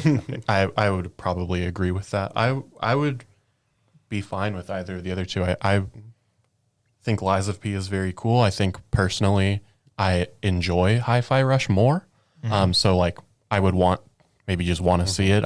And again, I think the fact that it was released the day that it was announced, there was no sort of build up for it, there was no hype for it, literally was a surprise. And for it to, like I said, I got second in aesthetically pleasing, or did I make that up? What was it? No, it was the runner up for most aesthetically pleasing. I think the fact that it was as pleasing as it was, right. I would push for that one as second, but I do think Lies of P is very Yeah, satisfying in terms of how pleasing it was, or the other way around. Yeah, I think, like you said, the fact that Hi-Fi Rush was literally like a complete surprise. Not only was it a surprise drop, it was a surprise how aesthetic it was. It was a surprise how cool it is. I think Lies of P had expectations. Even if I didn't have expectations for it, there were expectations. Yeah. Or at least there was a hope that Yeah. it would be as good as it ended up being. I think that game came out and everybody was surprised how good it was. Yeah. Right? Whereas Hi-Fi Rush came out and nobody had any expectations because nobody knew it existed. Yeah. And then people were kind of blown away by it. Yeah. So, all right. If there's no arguments against it, then our best surprise of the year is Baldur's Gate 3 with our runner-up, Hi-Fi Rush. And I just want to say, after Striking Vipers, the Black Mirror episode about the video game, I didn't think I would hear anyone else talking about bears or fucking bears ever again. But so that's two big pop culture things: Black Mirror and then Baldur's Gate 3. So And actually about video games. yeah, Oh yeah, my gosh. yeah. All right. So our next category, this was our wildest news of the year, but I think it deserves a title change to OJ, do you want to read the title of this category? Sure, this could be Chaos News of the Year, All right. So or should it be Chaos News of the Year? It should be that one. Okay. so this is our category for just the craziest, wildest, most chaotic news that came out this year. Since we do spend a lot of time on our podcast talking about video game news. So the nominees are the industry layoffs and closures, which sadly, as we're saying here in the second week of January, are still going on into 2024. The second one is E3 is officially dead. Third nominee is video games going Hollywood with all the new movie and television adaptations. Fourth one is Unity's pricing scheme. They're like retroactive, where they were going to charge people based on installations. The next category is the leaks in general. So like Grand Theft Auto 6 and Insomniac, lots of leaks of all their in production games and behind the scenes stuff. And then the last nominee, of course, is Mortal Kombat 1 on the Switch. I thought about one earlier. Okay. To add. All right. So just very recently, someone. Wait, this might have actually been this year. Then, now that I'm thinking about it, but someone actually quote beat unquote Tetris on the NES That was this year. That is this year. Okay, That's never mind then. 2024. So I'll take it out. But that'll have to be on the list for next year. Yeah. Yeah. Okay. I think for this one, it pains me, but I think that we can probably cut E3 being officially dead because we've seen it coming for so long. I think that's fair. Yeah. Like this is something that was definitely in hospice care going into the year. And Yeah. Yeah. nobody is necessarily shocked Yeah. by the news. It is wild that E3 is finally dead. Yeah. Like it was such a staple of the industry for so long, so important to the industry, and the fact that they managed to actually kill it Yeah. is kind of mind-boggling. It pains me. But I think you're right. Some of these others are much bigger. I would also cut video games going Hollywood. Yeah. Like that was a big I mean, story. we've had I feel like this should be video games successfully go Hollywood. well, but even Detective Pikachu and Sonic were successful. But like, I mean, yeah, we've had this. Yes, this is a thing that's been going on for a while. Yes, this year we finally got successful adaptations in a way, like even critically, Yeah. like Yeah. I guess successful. because you're right. Those two are very good movies. It feels like they've gotten it right though, Yeah. whereas Yes. those felt like Those felt one-offs. like- those felt like those the felt like a exception to the fluke. rule. Yeah. Right. And that was why Sonic was so surprising, right? Like Yeah. they announced they're going to make a Sonic movie and you roll your eyes because like they can't make a decent Sonic game most of the time. And Oh, man. they made a good Sonic film. And then they did it again. Yeah, like they're good family films. Like they're not great movies, No, they're popcorn entertainment. but like they're they are a step up from the Chipmunk movies. True story. True story. So yeah, and I also think that's not necessarily wild or chaotic. Yeah. I think for me, the two that stand out to me here are Unity pricing, because that was just that was just Sisyphean, you know. and Mortal Kombat 1 on the Switch because it was just so bad. Yeah, I would definitely agree with the Unity pricing. Yeah. That is, it still is kind of mind blowing that it happened, that it was talked about as much as it was, that it was brought up in the first place. Yeah. And like how the fact that they did it and so like they had to have had their backtracking plan because like they were able to backtrack so quickly. Yeah. So like why did you do it in the first place? Well, and I think, like, okay, we're talking with the benefit of now, like, being able to look back with some hindsight. Like, where we sit right now, Unity has just announced they're laying off, what was it, 25% of their employees? I Yeah. don't remember the number, but And so that is in direct response to this move, right? Like, now maybe they were already going to do layoffs, but like, you can't argue that the anger that this produced in a lot of developers who said, that's it, we are switching to other platforms. We will no longer work on Unity. Like, they when you burned talk about- bridges. Yeah. when you talk about self-inflicted wounds, this is like a mortal wound you have self-inflicted on yourself. It was Yeah. a fatality. This is Scorpion fighting himself. It's fatality that didn't break the game, unlike one of the fatalities in Mortal Kombat 1 on the Switch.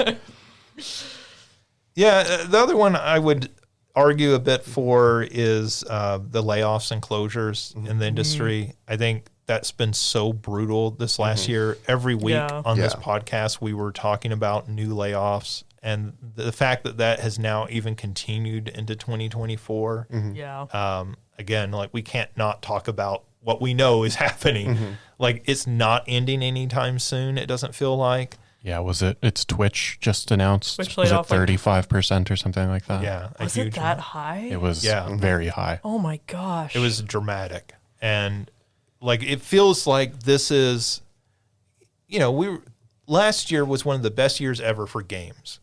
Like, so many good games came out. There's a reason we are talking so long about each of these categories, because these are all fantastic games for the most part, not the disappointing category.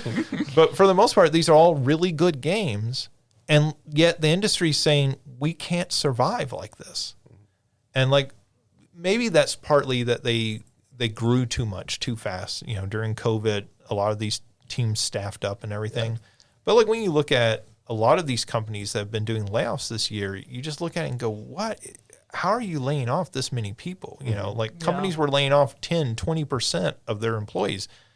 That's 1 in 5 employees, right? That's like, you think about this department, if we laid off 20% of the people in this department overnight, that would be traumatic. Yeah. Yeah. I think that's my only disconnect, is that we have like a jokey title for this category, but this is very much like a serious, and it like makes me sad to think about. Yeah.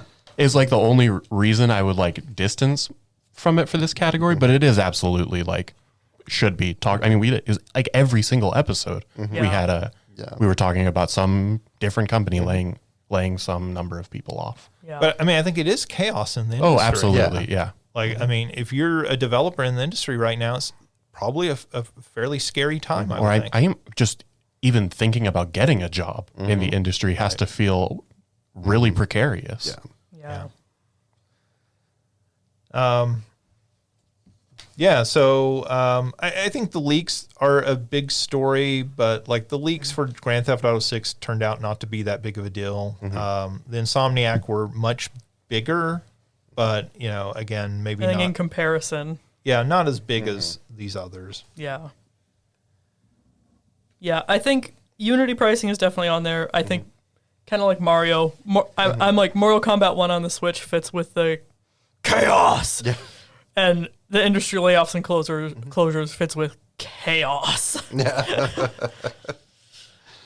Yeah, I mean, I think my leaning would be towards the industry layoffs being on the list, only because we already gave Mortal Kombat 1 most disappointing game. That's valid. And those would be my two as well, industry layoffs and Unity Yeah. pricing. Like I said, it's more just the Yeah.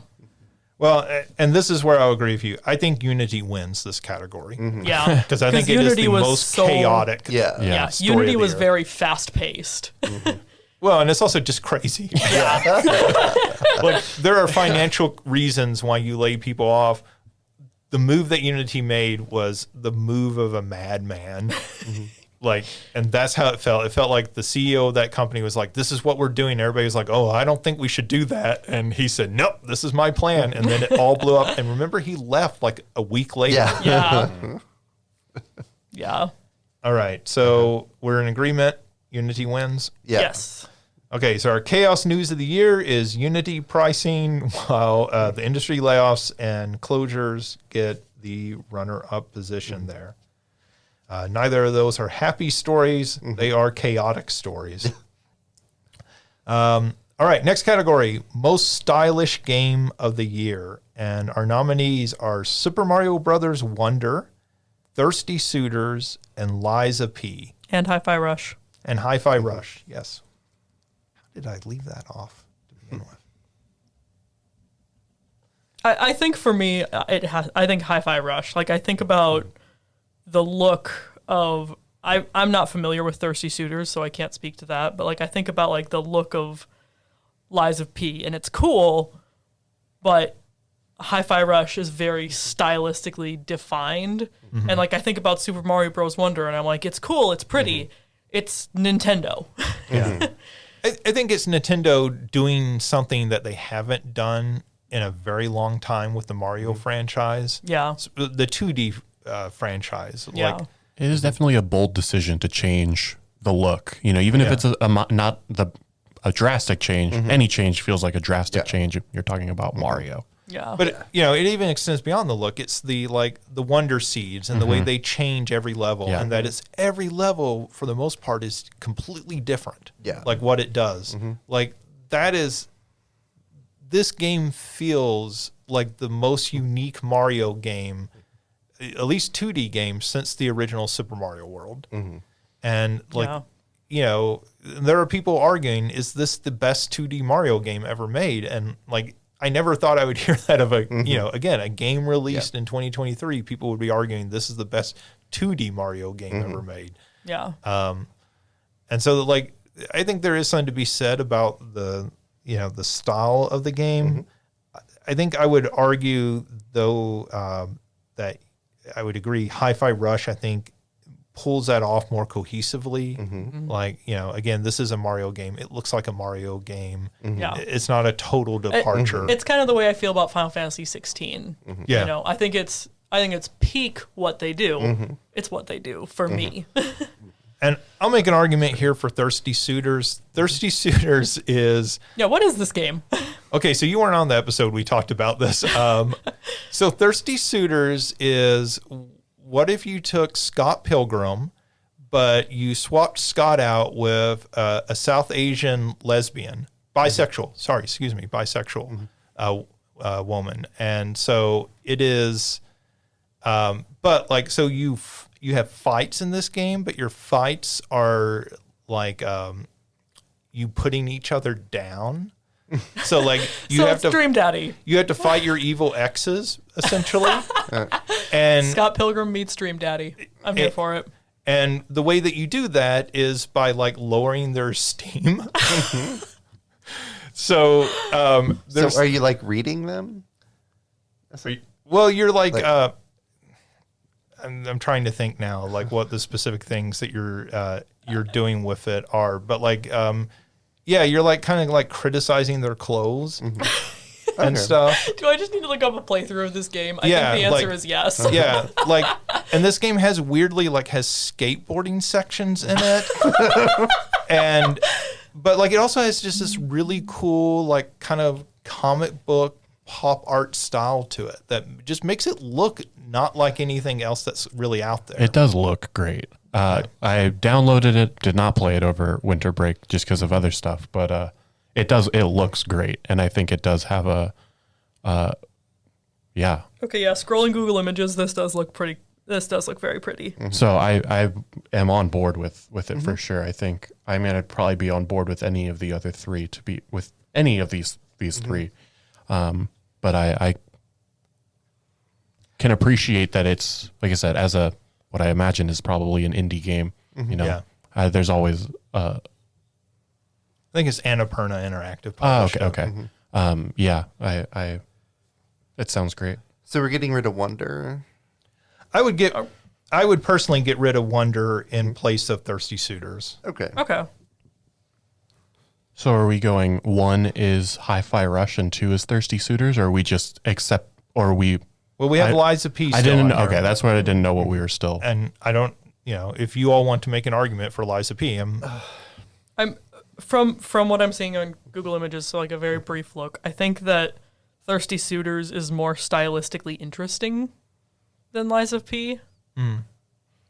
I do love the gothic look of Liza P. I think it's a beautiful game, Yeah. but I don't know if I would call it stylish in that way.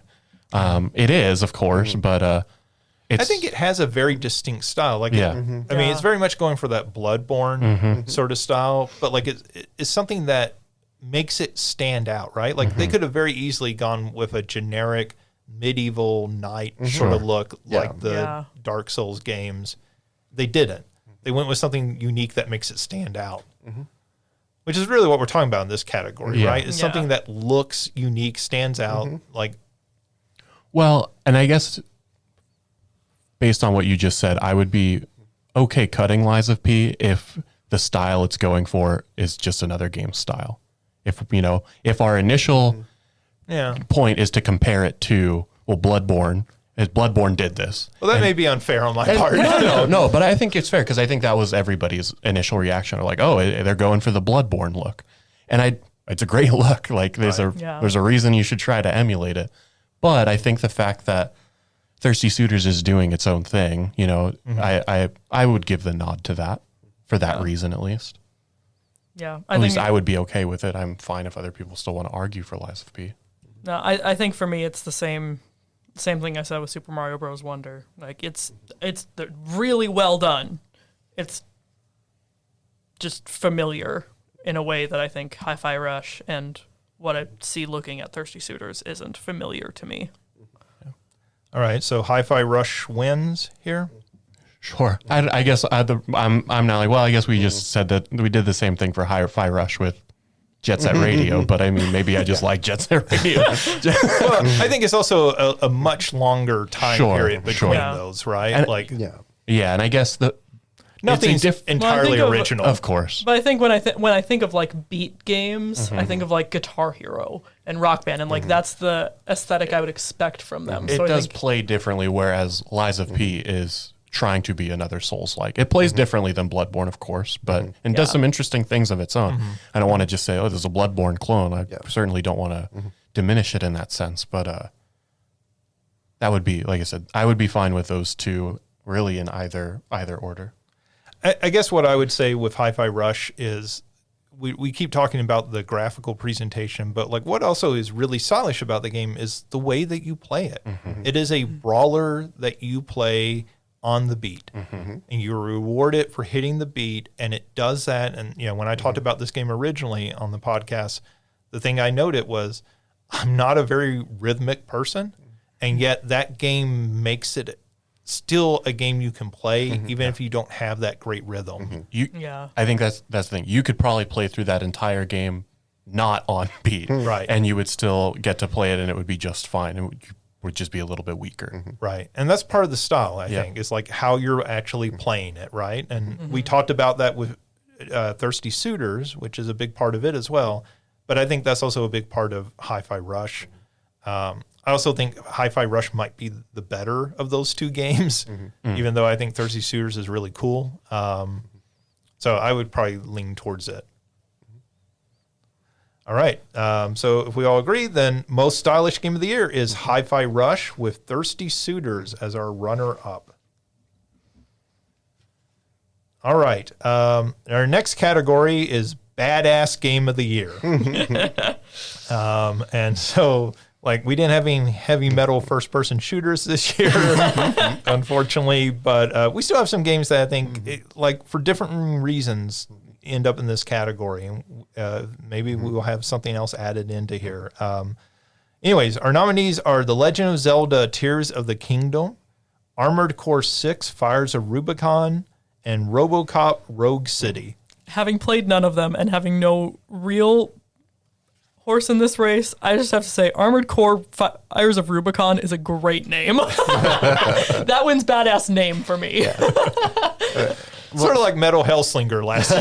Yeah. Badass name. So I'll do a pitch for Tears of the Kingdom. Okay. For this, so I created a lot of different mechanisms in there to like punish enemies.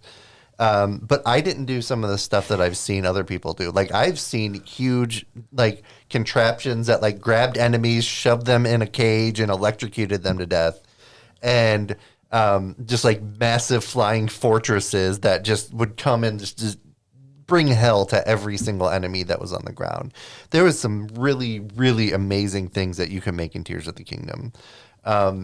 And I think it was really, really badass watching some of those. And like the stuff that I made was very small compared to some of this huge stuff that other people can make. But it just amazing stuff. Like if you're like, you know what, I want to just come in and like have God mode in a game. You can do that with the stuff that you can make in Tears of the Kingdom. It's just you can just bull over everything. So I'm glad that you brought that up because I was just thinking like, oh yeah, it's badass because you can like kind of make like a motorcycle. But you're right. And now thinking about it, like of the only way I can describe it is like a giant robot with a flaming penis. Yeah. That people were making. Yeah. As well as the like person that like crucified the Korok. Yeah. And like displayed it. It's just like, yeah, okay.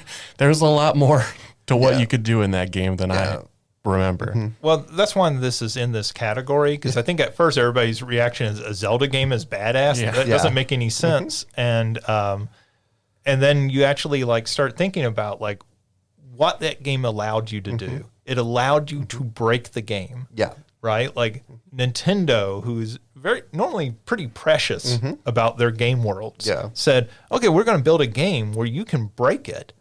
But you can break it in the craziest and wildest ways possible. And you're right. Like when you see people building a giant mech and like, you know, tearing through Hyrule in this giant mech, and you're like, okay, that's just cool. Like most companies would be scared to death to give you those tools. Especially with what might be their biggest or most popular property. I would say most Zelda's critically acclaimed, at least. Yeah. Oh. Yeah, I mean, like a very distinguished, sort of like beloved franchise, and like they could have not done that. Yeah. And they went the extra step and gave you those tools. Right. And people still would have bought that game, and it still would have gotten like 8s and 9s. Yeah, and you can very easily, right from the beginning, make a hovercraft for yourself. Just a tiny little motorcycle hovercraft where you can go anywhere in the game with it. Or you can make a like 1,000-part death machine with the same mechanisms. So Just depends on the vibe you're feeling that day. Yeah. I'll talk a little bit about RoboCop here. So this is, remember how cool RoboCop was? Yeah. RoboCop 1, not the bad RoboCop sequels, not RoboCop 3 where they, you know, have him high-fiving kids and stuff. But like, remember how cool RoboCop was? Remember when he took, that guy took that woman hostage and RoboCop shot through her dress and shot the guy in the crotch? Remember how cool and badass that was? So I'm going to say just me and you were the only ones who remember. People listening may. Yeah. Okay, fair. But like, this is like, okay, well, what if we made an entire game of that? And so like, just right from the beginning, you're like going through a television station and you're like up on the like, you know, 30th floor of this high rise, and you can shoot guys and you can shoot the like computers and blow apart computers and blow through glass and all that. But you can walk up to the guys and you can grab them by the neck, and then you can walk over to the windows and throw them out the window. And like they crash through the glass and they go falling to the ground below. Okay. Which is just cool. And, and you know, and it's just, it's stuff like that over and over again. Like, what would I want to do if I was RoboCop, right? Like, I want to shoot the guy in the crotch. And because RoboCop did that in the movie, and that was really cool when you were 8 years old watching that movie. And they put that in this game, and it is, it's that weird sort of wish pyre fulfillment that a lot of games do. But like they did this with RoboCop, which is something that they haven't done anything good with in like 35 years. Yeah. Is a very cool game, and I think gets to the like title of this category, which is it feels badass, and you feel like a badass while you're doing it. And then there's moments in that game where you are manning the front desk at the police station, and people are coming in with complaints about like the sound level from their neighbors, and you're RoboCop and you're getting to like respond to them. You choose from a menu your response to them, and you can kind of blow them off if you want to, or give them like good responses. It is just, the original RoboCop movie is a really badass movie, and they made a game that best captures that in a way that like I don't think anyone would have ever expected. I will say, and this is more to like if we're to like sort of send it off. I didn't play Armored Core. Watching that game though, that game is so sick. Like it is just as a mech flying around fighting other mechs. It's so satisfying. It is, and like I was going to talk a little bit about that. It is one of the coolest looking games of the year. It probably could have been nominated in some of these other categories, and it is. Mech games aren't always fun to me. They can get a little heavy-handed and like too simmy. And this is a mech game that's just like, nope, this is all like you're in a giant robot. You want to blow up the world, have at it. And it gives you lots of things to blow up, and it does it in cool and visually like pleasing ways.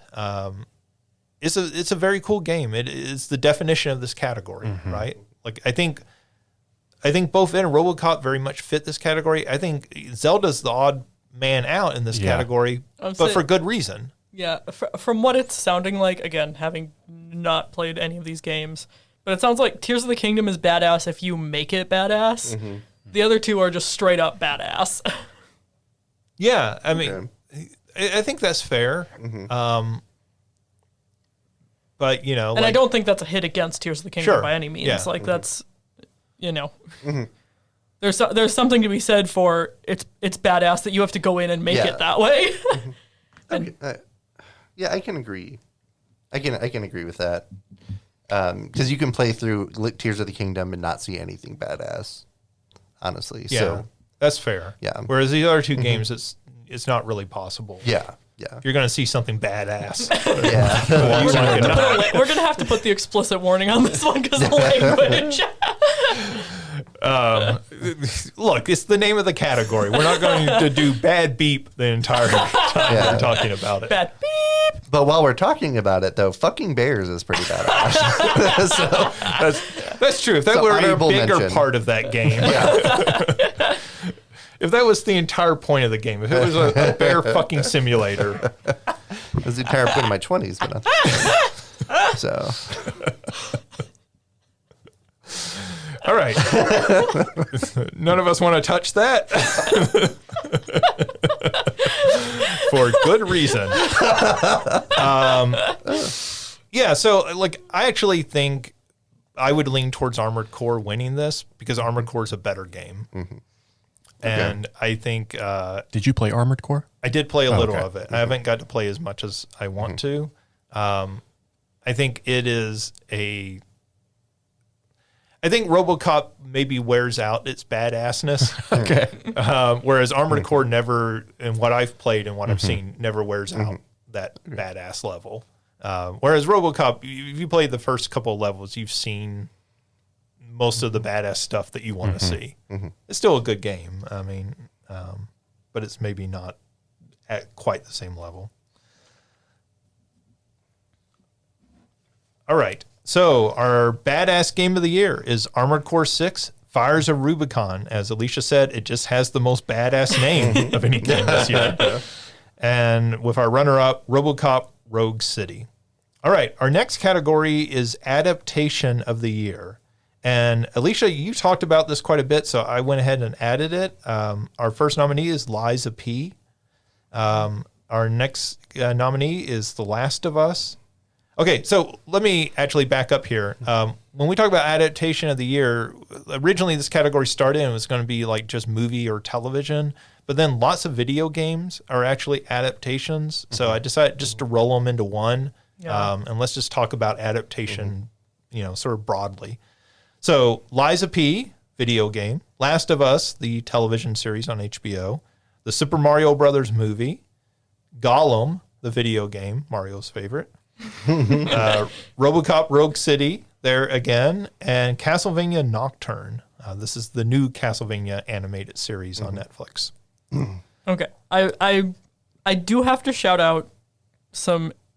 I watched a video essay on Gollum talking about like how over demolished it was, and like some of the things that they talked about in there, I think did make it a very. I think that there are moments that I would actually say do make sense and could belong in Lord of the Rings canon, which I never thought I would have said. Yeah, I'm a little surprised to hear you say that. Yeah, there are very specific moments. I am too. Yeah, me too. I'm surprised I thought it. But with that said, I think that their moments, the storyline as a whole, I think still is, and I don't know. I guess for me, I still don't quite see it as an adaptation because I think of it as an original story within this universe. Right. Yeah. Well, I mean, we're using the term adaptation sort of broadly. That's true, and like my fandom brain is very adapting those adapting books, the character, that world into a game. Yeah. Right. Yeah. Yeah. I mean. Yeah. That's my 2 cents on cutting Gollum. I think. Like I said, I think that there's moments that are really interesting and actually work well with the character and with the world. Yeah, why did Gollum get on here but Kong Skull Island? Justin? Yeah, I don't think any of us played Kong Skull Island, did we? Where's the Last Airbender Paths of, what was it, Paths of Fire or whatever? I was trying to think games we had actually played. Valid. Okay, like I'm not going to stand up for Gollum. I have No, I mean, I'm certainly not either. I think like I said, I think I'm more disappointed that it isn't as much of a train wreck, but part of me is also mad. Like, dang, haters were hating. This game isn't that bad, people. Did anybody actually watch Castlevania Nocturne? I still haven't gotten around to it because I'm still angry about changes that Okay. because my fandom brain is Okay, so let's cut that because none of us can speak to it. I'll talk about The Last of Us real quick. That is, like, it is not a perfect show. It is not necessarily the best show of the year. But it's so much better than anything I think we've ever gotten in video games before. As far even as better than adaptation. Master Chief's butt. Yeah. Well, they just released a new trailer for season 2 of that, which No dog, no butt, no one's interested. Yeah. that should be every review. But anyways, that show just it's the first time, like, I think we talked about this at the time. It's sort of Spider-Man 1 or Iron Man or Batman Begins, like where you start seeing, okay, we're going to take video games seriously. Like as we adapt them into film and television, let's take them seriously, right? Like, we mentioned Sonic earlier. Sonic is very like family entertainment, but it's not a serious adaptation of Sonic. Like it's goofy and silly and it's for kids. This is like, okay, video games can be quite serious and we can adapt them in that and make an actual good prestige HBO quality television show out of a video game. And that third episode with Bill and what's the other guy's name? Frank. Frank? Maybe. Is that what he said? Might be. Anyways, But we all know the one. yeah, the third episode, and not to speak in too much specifics about it, is just an amazing hour of television. You could kind of take that outside of the rest of the series, and it would stand on its own. And there's so many. I think there's a lot of people who watched because they heard about that episode. I think that's the only episode I actually watched in its entirety, and it's great. Yeah, and when that show came out, there were lots of people who don't play video games who were like, "This is based on a video game," and we're really shocked. And you're like, "Yeah, it's pretty close too." Yeah, It is Frank. Okay. Bill and Frank. Yeah. And, that's just an amazing achievement. I feel like this is one of the great achievements of video games in 2023. Not so much even on its own, but what it portends for the future of video game adaptations. We did leave Twisted Metal off here, and that's actually not a bad adaptation. Did anybody see Gran Turismo? No, I didn't. Still haven't watched it. Yeah. It's on Netflix now, so. Oh, well, All right. I'm gonna check it out. I mean, I've heard decent things I haven't about watched it either. That's not One of my friends asked if I would watch it, and then she's like, I cried twice. That's my ranking for movies, is how often I cry. So I cried twice. wow. It's good. All right. I watched the first 2 episodes of Twisted Metal. That show is better than it has any right to be, than the trailers made it look like in any way. And actually, my brother just recently texted me and was like, "Hey, I watched this Twisted Metal show. It's pretty good." And I was like, "Okay." Nice. So, but I mean, Last of Us would still go ahead of that. Yeah. Yeah. Yeah, and I think while I didn't watch it, The Last of Us, I would probably, be okay putting it at the top, but I would argue for Mario to be second. I mean, I think similar to what we talked about a lot when the cast was first announced, there was, as it has been made, more than known on this podcast as well, people's dissatisfaction with Chris Pratt. And even if people didn't really like him in that movie, Right. that movie could have been so much worse than it ended up being. It could have been. Ringing endorsement. Yeah. But even so, and I mean, it's maybe not the kindest way of phrasing it, but there are so many nods and the fan servicey things that it does, the GameCube startup noise is Luigi's ringtone and all that. I think it does a lot of things that play it safe, as I think, we talked about when it initially came out, but even so make it such an enjoyable film that is the reason why it was so successful. I don't think it was as successful as it was just because it's Mario. I think it was successful because it's also a good movie Yeah. for the most part. This is one where I'm really torn because I feel like you said, Super Mario Bros. Movie was so good. And I didn't play a lot of Mario games growing up, but even watching it with my sister and, every little Easter egg that they put in there just made me so happy. The fact that we got the DK rap and all of those things. And I think that the fan service in it is part of what makes it such a great adaptation. I also really want Lies of P on this because I think Oh, I forgot we added that. I think of that as as what adaptation making changes is at its best. I think that Super Mario Bros. Is fan service adaptation at its best. Lies of P is adaptation twists at its best.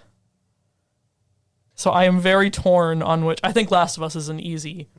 I agree with everything Justin said. That's an easy top 2, but I'm really torn on if Mario or Lies of P should be the other one. Yeah, I'm mad at how good the Super Mario Bros. Movie was. Despite Chris Pratt, it was really good. And yeah, I think that when I think about all of the fan service in that one, I think that it edges out Lies of P for me. But Lies of P is amazing, though. It's an amazing adaptation of that story. So I get what you're saying. And there's intriguing blends in Lies of P as well with both the Pinocchio and Asimov's foundation. Yeah. And, sort of these Asimov. laws of puppetry and stuff like that that are building off of his. Yeah. and like showing where there can be future connections. Again, they're setting up Wizard of Oz, and I think I would defer to Mario and Alicia on this because I was not a super big fan of the Mario movie. Like, I think it's fine, but like I think it's, I think the Mario movie for me scratches the same itch that the Sonic movie does. Yeah, Like I think it does exactly what it sets out to do. it's fine family entertainment, but it's not a great movie from my perspective. Yeah. But like, I have not played Liza P. I never got around to it, so I will defer to the two of you. Like, you've invested more time and everything into it. What the two of you feel on it? If I'll pass it to Alicia. I mean, like, I enjoy the Super Mario Brothers movie. Again, I think it's an enjoyable movie and an enjoyable time. I would watch it again, I guess is how I would put it. And while Lies of P, I don't think is necessarily like my style of game, which is why I was able to drop it, I do think what it does is very intriguing. Oh, I hate that you're giving this to me You're welcome. because I have my fandom brain and my academic adaptation brain going at the same time. Oh, I think. All right, fine. You don't get to think I'm decide. gonna- It's me now. I think I'm gonna lean. I think I'm gonna lean Lies of P. Okay, I was going to say Lies of P as well. Yeah. I think it's a more interesting inclusion in our list as well. Then Yeah, I think that the Mario Bros. Movie is a great adaptation, and I can say the same thing about it that I've said with it. It's Nintendo doing what Nintendo does best, Sure. and not letting imagination and Chris Pratt ruin it, or Illumination and Chris Pratt ruin it. So I think Last of Us and Lies of P are the top two. Last of Us wins this. I think that's totally. I think that's good. Okay.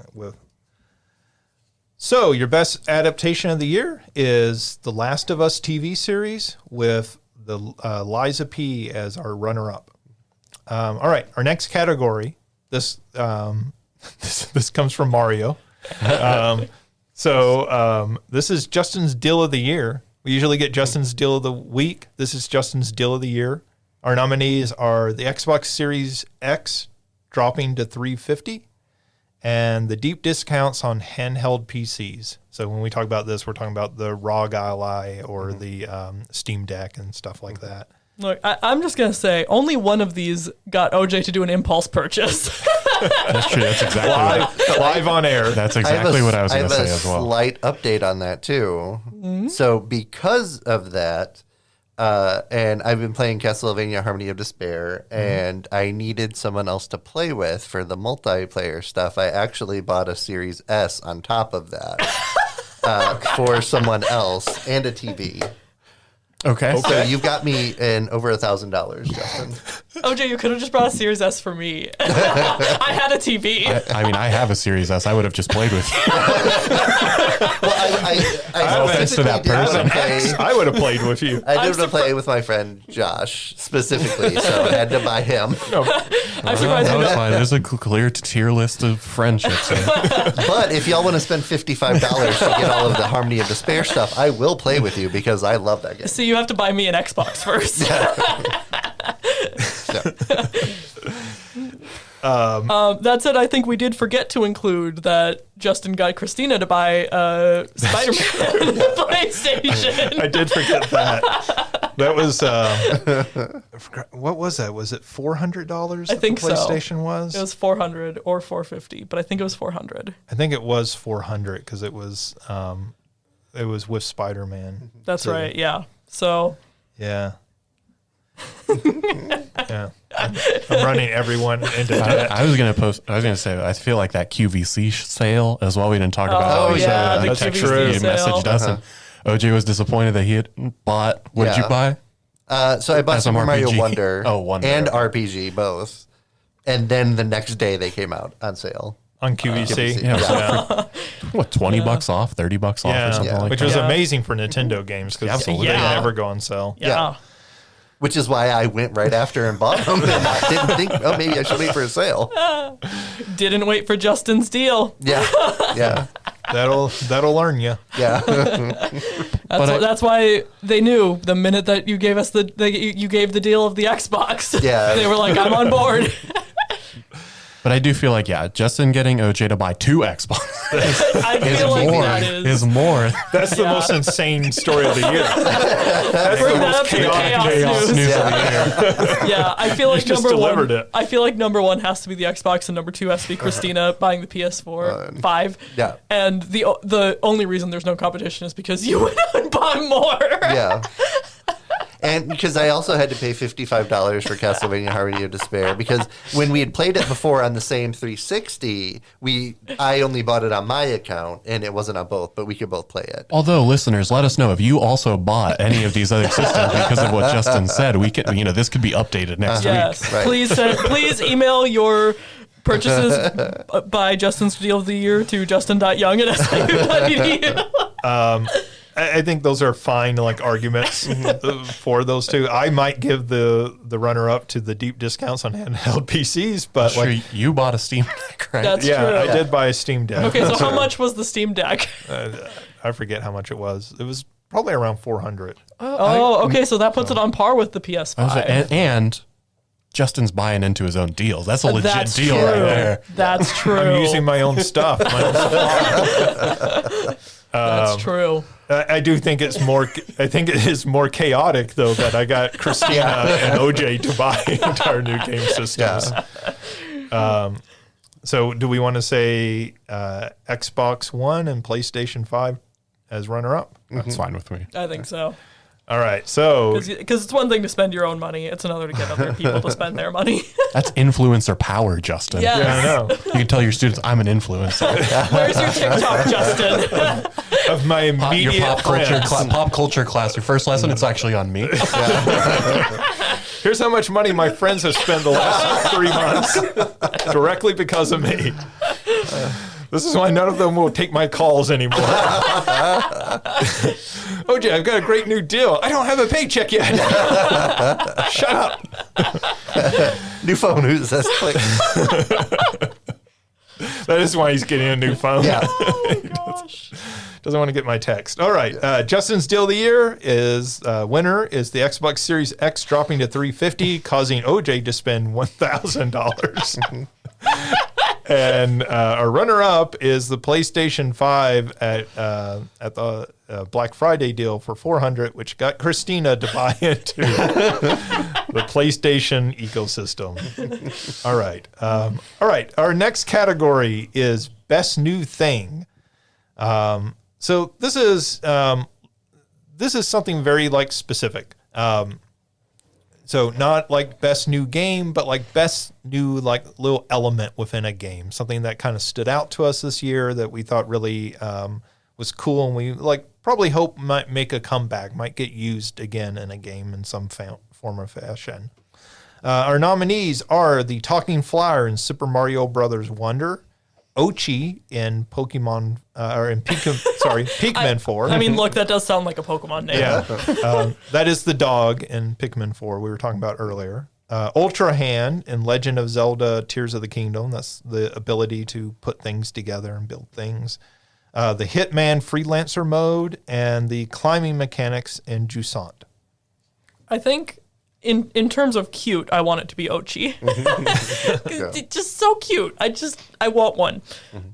In terms of this is really interesting, and I love it as a new take, and I hope it comes back. I think Hitman Freelancer mode, because I love seeing when, and I typically see this in mods where people will take a game that we all know how it works. The example I think of is Pokemon. We all know how it works, but then there's a ROM hack that is basically turns Pokemon into a roguelite, and I'm like, that's the coolest thing ever. It's the randomizers. The randomizers, the roguelite mods, all that. So I think I love seeing the company be the ones to be like, hey, by the way, this game. Here's a twist on how to play it. So I think that for me is really cool and something I would love to see coming back and the developers doing that more with games that we're already familiar with. Yeah, freelancer mode feels like the type of self-imposed challenges that people would make for themselves to add replayability to something. I'm going to do all these missions, but I'm going to do them with this. Were. Yeah. Like people were doing that with Hitman already. Yeah, and so I think it's, I would agree with Alicia that either the next Hitman game or really just games in general, that's something to learn from in a development space.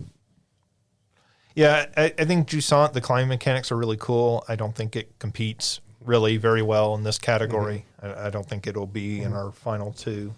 Yeah, and like I love the talking flower and Super Mario Brothers Wonder, but like I don't think it was anything super like huge and big because they've had signs in the games before and stuff like that. So I think he's funny. Like at first I thought I was going to hate that character in the game.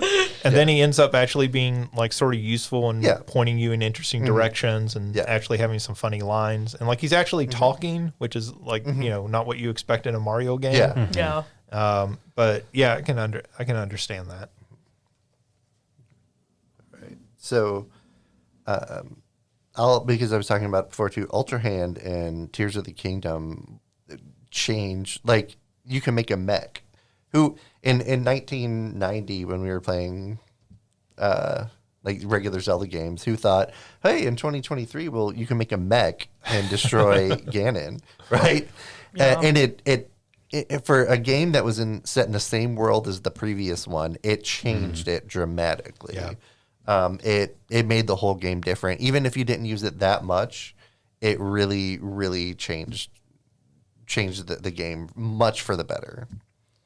Yeah, and I think that's the thing. Like when we played the last Breath of the Wild, right? Like, and then they announced Tears of the Kingdom. They originally announced it, and it felt like it was going to be sort of a quick sort of turnaround. They were like, "Oh, we're making it in the same world," and you're like, "Oh, that's disappointing." And then they ended up adding this stuff in the sky and the underground, which greatly expanded the world.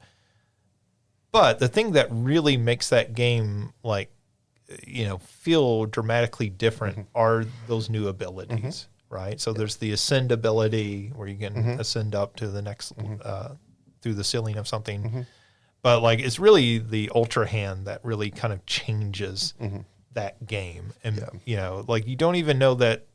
I don't even know if that'll ever come back in another Zelda game. Maybe not, but like for this Zelda game, you can see them taking that and building a whole new game around that mechanic. Yeah. Because it functioned so well in there and really opened up that game in new and interesting ways. And it, like you said, it functioned so well. Like it worked. I very rarely had anything that like screwed up, and generally it was my fault. Like, oh, I had something angled the wrong way, right? Or I was looking at it at the wrong angle. But like, if you can think of something, you can put it together, and it'll work in this game. Even like things that you wouldn't think would go together, like making gears and stuff like that. Like people made them out of other stuff, and it works. It works. Yeah, I think the way that of course, we know that they spent an extra year in development. That game they had finished, and then they just sat on it for a year and like fine-tuned that game. They didn't set on it; they were working on it, but like they fine-tuned it. Yeah, and it really shows, particularly in that, because that could have been completely broken. Yeah. And when we say it breaks the game, but in ways in allowing you to do things you didn't think you could. Right. Not in ways where like, oh, that didn't work. Like if you're right, if you can think it, you can almost build it. And like, as noted, like people building giant mechs, like who would have thought like Nintendo would even allow that? Nintendo like very coolly is just like, yeah, go ahead, go crazy. And it seems like the kind of thing you should have to mod in, and the fact that it's official. Yeah, very much so. And I think that's interesting, right? Like I think these are our two nominees, right? Like these are our two finalists. Ochi's cute, but I don't think Ochi's very cute. But I think that these are both. Again, the thing for me is I'm like both of these are things that I expect to have to go to ROM hacks or mods for, and so to have them in official games put in there by the developers is just so cool. And I think the fact that Nintendo, like to see first-party publishers, Nintendo, like learning from this and like looking at what modders are doing and saying, okay, well, we'll just do that for a game. Yeah. Like, we'll build that in from the ground up. And seeing IO Interactive, who does Hitman, like, say, yeah, okay, well, people are playing this game this way already. So why don't we just build it into the game? Yeah. All right, so those are our 2 finalists. I would lean towards Hitman with this, only because I feel like Hitman took a game that's several years old now and added something new that completely reinvigorated that game and actually got me playing that game again. And a lot of people I know who are Hitman fans, this got them playing the game again and made it feel almost like fresh in an entirely new game. So are we okay with that winning? And Zelda is our runner-up? That's fine with me. I'm good with that. All right, so our best new thing is the Hitman Freelancer mode with Ultra Hand and Legend of Zelda Tears of the Kingdom as our runner-up. And that, ladies and gentlemen, brings us to our final category of the day. This is one we actually just added today, but I think there's going to be a lot of discussion over this category. And that is Best DLC. So Best Downloadable Content. This does not have to be paid content. In fact, in a lot of cases, this content is free. So Sonic Frontiers, and I think really in this case, we're kind of like with Sonic Frontiers, we're looking at the entire 2023 DLC because there were multiple packs. Yeah, there were, bonus items and there was the alternate story. Yeah. So that's our first nominee. Then Hitman Freelancer, Dead Cells Return to Castlevania, Pokemon Scarlet and Violet, which again had 2 DLCs, so we're looking at that holistically. Yeah. And then Mortal Kombat 1, Halloween Fatality. Did those other fatalities come out yet or no? I don't know. Maybe there was a Thanksgiving one. Yeah. was there? Okay. What was it? Do you stuff them? And Do you like? Did I dream that? Hold on. I wonder if this game is haunting you now in your dreams. It's the Freddy Krueger of video games. Oh man. But I think you fed them until they exploded or something. Okay, that's what I would do for a Halloween fatality. Your Thanksgiving one. Oh, sorry, yeah, Thanksgiving. Yeah. While OJ is looking that up, I will make my 2 arguments because Pokemon Scarlet and Violet DLC, I think, continues the trend of Gen 9 being the best story of any mainline Pokemon game we've ever gotten. But I think one of the things that also makes it stand out to me is particularly in the second part of the DLC. So, the first part still follows, single battle format. You're getting to know new characters and getting a couple of new Pokemon.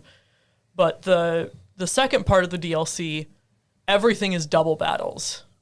And everything is actually, the NPCs are strategic. They give their Pokemon held items. They do weather setup moves. They do a lot more of the kind of strategy that you don't typically see in the mainline and even post game of Pokemon from NPCs. Usually you have to be watching live players to see that kind of strategy work. And so I think that not only for the incredible story expansions that they did, which I've said it before and I'll say it again, Gen 9 is the best story. But I think the combination of that story work that the DLC does and the characters, all the characters are fantastic. I would die for Kieran. I've discovered that I have a type that I ship the player character with in Pokemon, and it is sad boy who deserves better. But I think combining that element of story and that element that you usually see in competitive Pokemon just was chef's kiss, top tier, amazing DLC. Other argument I'm going to make is Sonic Frontiers. I think the batch drops didn't really get me that much, but I think one thing that they did really well with the batch drops was dropping music. Without a doubt, you can say whatever you want about the quality of Sonic gameplay and storyline. The music always slaps. So the batch drops giving the chance to go in and add the older songs. And, you can run around Sonic Frontiers having the game play "Open Your Heart" and live and learn. And like that was really great from the batch drops. And then when they dropped the alternate story, I love that they chose to do it as an alternate story, stepping in at one point and splitting off. And I love that you got to play as all of the characters. You got to play Tails, you got to play Knuckles, you got to play Amy, and then you're going through, you know, that's something we haven't gotten to do really since Sonic 06. Ugh. So, and I think that it's really interesting to take the DLC as a, hey, what if? And go that route with it. Now, my knocks against, and it's free. That's the other really big thing for the Sonic Frontiers DLC for me, was everything was free. Because my knock against Scarlet and Violet is that it's $90 when you put together all the DLC. My knock against Sonic Frontiers... Is that just the DLC? That's just the DLC. Wow. Okay. Or, no. No, I the think that's DLC total. is... Yeah, the DLC is like 40 or 50. And then you can get the combo on sale right now for like $85. It was $40 each for the DLC? For each DLC, it was $40? No, I think it was 20 each or something like that. Okay, so it's whatever the base cost of the game is plus. Yeah. Okay. Yeah.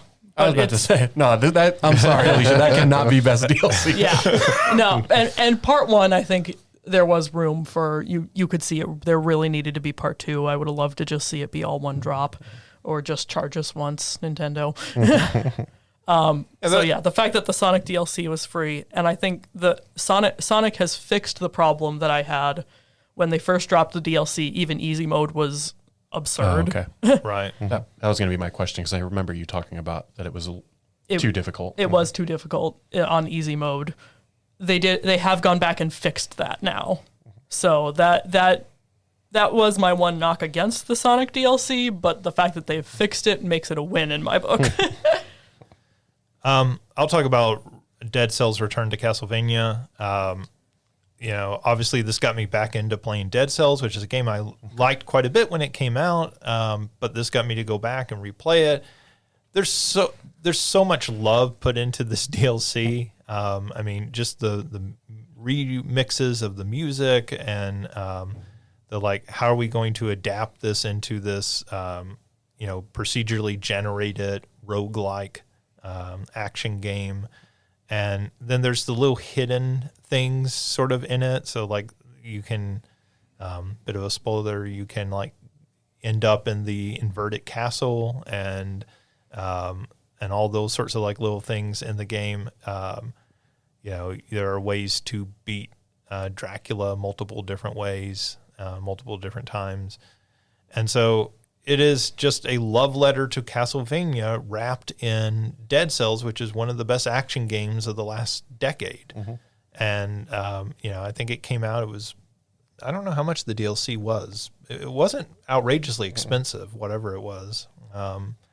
And it's just been a blast to play through that. It made me fall back in love with Dead Cells. And I'm not somebody who plays a lot of DLC, not a lot of paid DLC, because usually by the time I get finished a game, I'm kind of done with the game and want to move on to something else. But this actually got me back, and like I said, got me to buy the other DLC and got me excited for Dead Cells. And so that goes a long way for me personally with it. Okay, so let me talk about the Mortal Kombat fatalities. So the Halloween one... Was there a Thanksgiving one? Yes. Okay. Yes. So the Halloween one is you take a rotten pumpkin and put it on their head, and a bunch of bugs and like creepy crawlies crawl out of it all over them, and then you kick their head and it smacks against someone's door, and like trick or treat type thing. The Thanksgiving one is you break someone's jaw, and then you force feed. Well, so you kind of curb stomp them against a table to break their jaw. Then you force feed them. Then you throw them on the ground and stomp on their stomach till they throw it all up, and then their eyes pop out. And so that's the Thanksgiving one. Oh my the gosh. Christmas one is you take a big giant candy cane and smack it across their head, and it's sharp, and then you stab them, and then they're on the ground, and some demonic reindeer come and trample them, and the reindeer are pulling a sleigh, and then the sleigh slices off your head, and then Santa Shao Kahn is there with a box, and the head goes in a box for a present to send to somebody. Oh my god! So those are the seasonal fatalities. What I will say though is like that go ahead. they were going to be $10 each, but then I think that they just did the $10 for all of them, which that seems like a lot for a fatality, but that's much more better reasonable than $10 for all each. of them. yeah, I say some real like 7 inspiration with like Yeah. the force feeding and the head in the box. right, exactly. So, Right. and they look good unless you're playing on the Switch. Console exclusive. Yeah. Understood. And Yeah, then we've talked a lot about Hitman Freelancer Yeah. already. I would actually be. Well, let's talk a little bit more about it. Alicia, we're not probably going to get both Pokemon and Sonic Yeah, on here. I seems think. Choose a child. I will say, to me, it sounds like you are more up on Sonic than Pokemon. Yeah, I think for what they do, I would put Sonic over Pokemon, because as happy as the Pokemon one makes me, I recognize that I'm a lore nerd, and and you know, at the end of the day, you know, that DLC is still glitchy and still, you know, doesn't look pretty. Right. Whereas I think the Frontiers one, you know, you brought up Dead Cells being a love letter to Castlevania. I think that the Frontiers DLCs continue to be love letters to the Sonic franchise. So Yes. I would cut Scarlet and Violet DLC and keep Sonic Frontiers when choosing them. I think also the price plays a part in that. That Yeah. Pokemon DLC sounds so outrageously expensive. That's what I was just about to say. It's like, and it's $30 at Yeah. least. I mean, Yeah. while maybe that's not like entirely fair because, you know, like they, you know, developers need to get paid and that's part of that. But $30 is $30. Yeah. Yeah. I'm okay with dropping the Mortal Kombat ones because as cool as they are, they're very small and very expensive for what you get. So Justin, I So assume those do sound much cooler now. that You've explained them. Yeah. Yeah. The new ones. And now that we know it's 10 for the pack instead of 10 Yeah. per. yeah, definitely more reasonable. So Justin, I don't know if what you were about to say is you would be okay dropping Hitman Freelancer because it has won and been recognized in other things, but I've kind of thought the same thing throughout. Yeah, I mean, I guess if I'm talking like just pure like what deserves to win, Hitman Freelancer probably deserves, because I think its DLC most radically changed Yeah. the game. But I would argue the Sonic Frontiers if we're looking at most radically changing the game. yeah, well, maybe so. Like Yeah. I haven't played Sonic Frontiers, so I'm not going to argue that. But it has gotten its druthers in other categories. And I think, you know, talking about traditional DLC, like that's what Return to Castlevania is. And again, that really changed the way I felt about the game. So like I would take it over Hitman in that regard. Alicia's very passionate about Sonic. I'm fine with that being one of the final two in here. I'm fine with both of those. Me too. So Now we have a dilemma where you haven't. I think that there's no one who's played both of these. I don't think there's anyone who's played Frontiers DLC and Return to Castlevania. Yeah. I think I can see both ways. My argument for Frontiers is that it does open up, and the Dead Cells one could do this too. I'm not as familiar with it, but that Frontiers opens up a new storyline and new character playability and all that, Yeah. Dead rather Cells than does just too. a new setting. Okay, Dead Cells does too. Yeah. yeah. Then in that case, I kind of lean that we should give it to Dead Cells as number one, because Frontiers did have those flaws in the beginning, even though they've fixed them now. It took a patch to fix it, whereas Dead Cells sounds like it was just perfect from the beginning. Yeah, and it brought people back too. Like me and Justin both, it brought back. Yeah, I mean, after how many years Yeah, has Dead Cells been out? I at this played the point? original. In like 5 years at yeah. least. Yeah. Which is hard to imagine, like DLC bring you back after 5 Yeah, years. sure, yeah. Like, Yeah. I mean, I actually, like, Alicia, I think you make a compelling case for Sonic, as I would not be opposed to Sonic. I think one argument for Sonic is that they put all of this out for free, which is Yeah. kind of shocking, actually. I mean, even if they had charged $10, right? Like, that would have been a good value at that. And even if it was just the music, like you could have charged $5 for like music packs, Yeah. and And people would Sonic have fans would have bought it. absolutely people would have bought it. Yeah. So the fact that there's like additional There's an extra serious gameplay to it, There's an extra like 5-6 hours of gameplay for an alternate story with getting to play the other characters, getting to do that offshoot. it's hard to compare that to Dead Cells because Dead Cells doesn't really have like a set number of hours, at least as far as I understand it. As like Yeah. you know, you could as a game you could play for 5 hours, as a game you could play for 100 hours. Yeah. Right. Yeah. But like I do think, like I said, that's something to note, the freeness of it. Yeah. Certainly. I think that would feel more important to me if the Dead Cells DLC was super expensive. Yeah.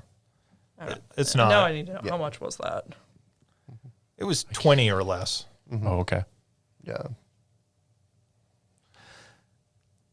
Yeah, I mean, I would probably lean towards Dead Cells. Okay, only- Dead Cells was $10 for the Oh, Return okay. to Castlevania DLC. It's cheaper than I thought. I Yeah, thought it was maybe like that's 15. not bad. Yeah, I would lean towards Dead Cells. But you know, there's some inherent bias in that.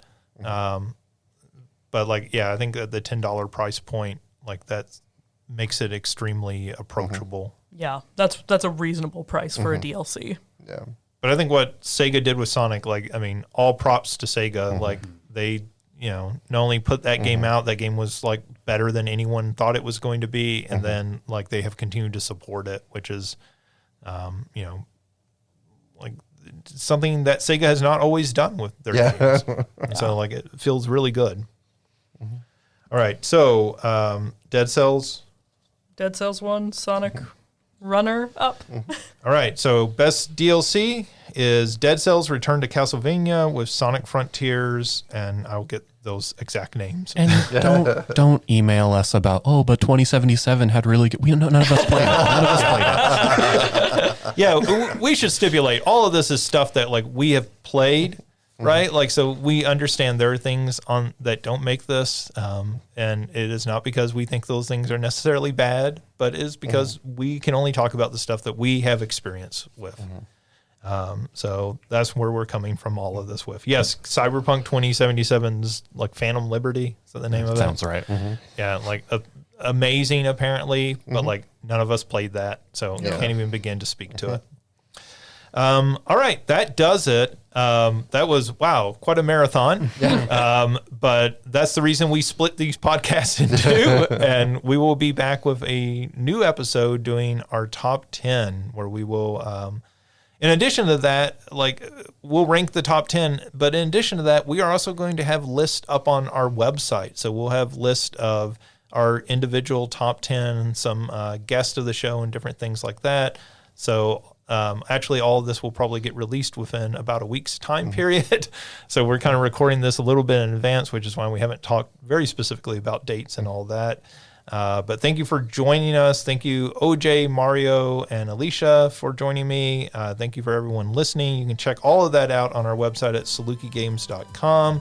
And we will be back soon with a new episode. We'll see you then.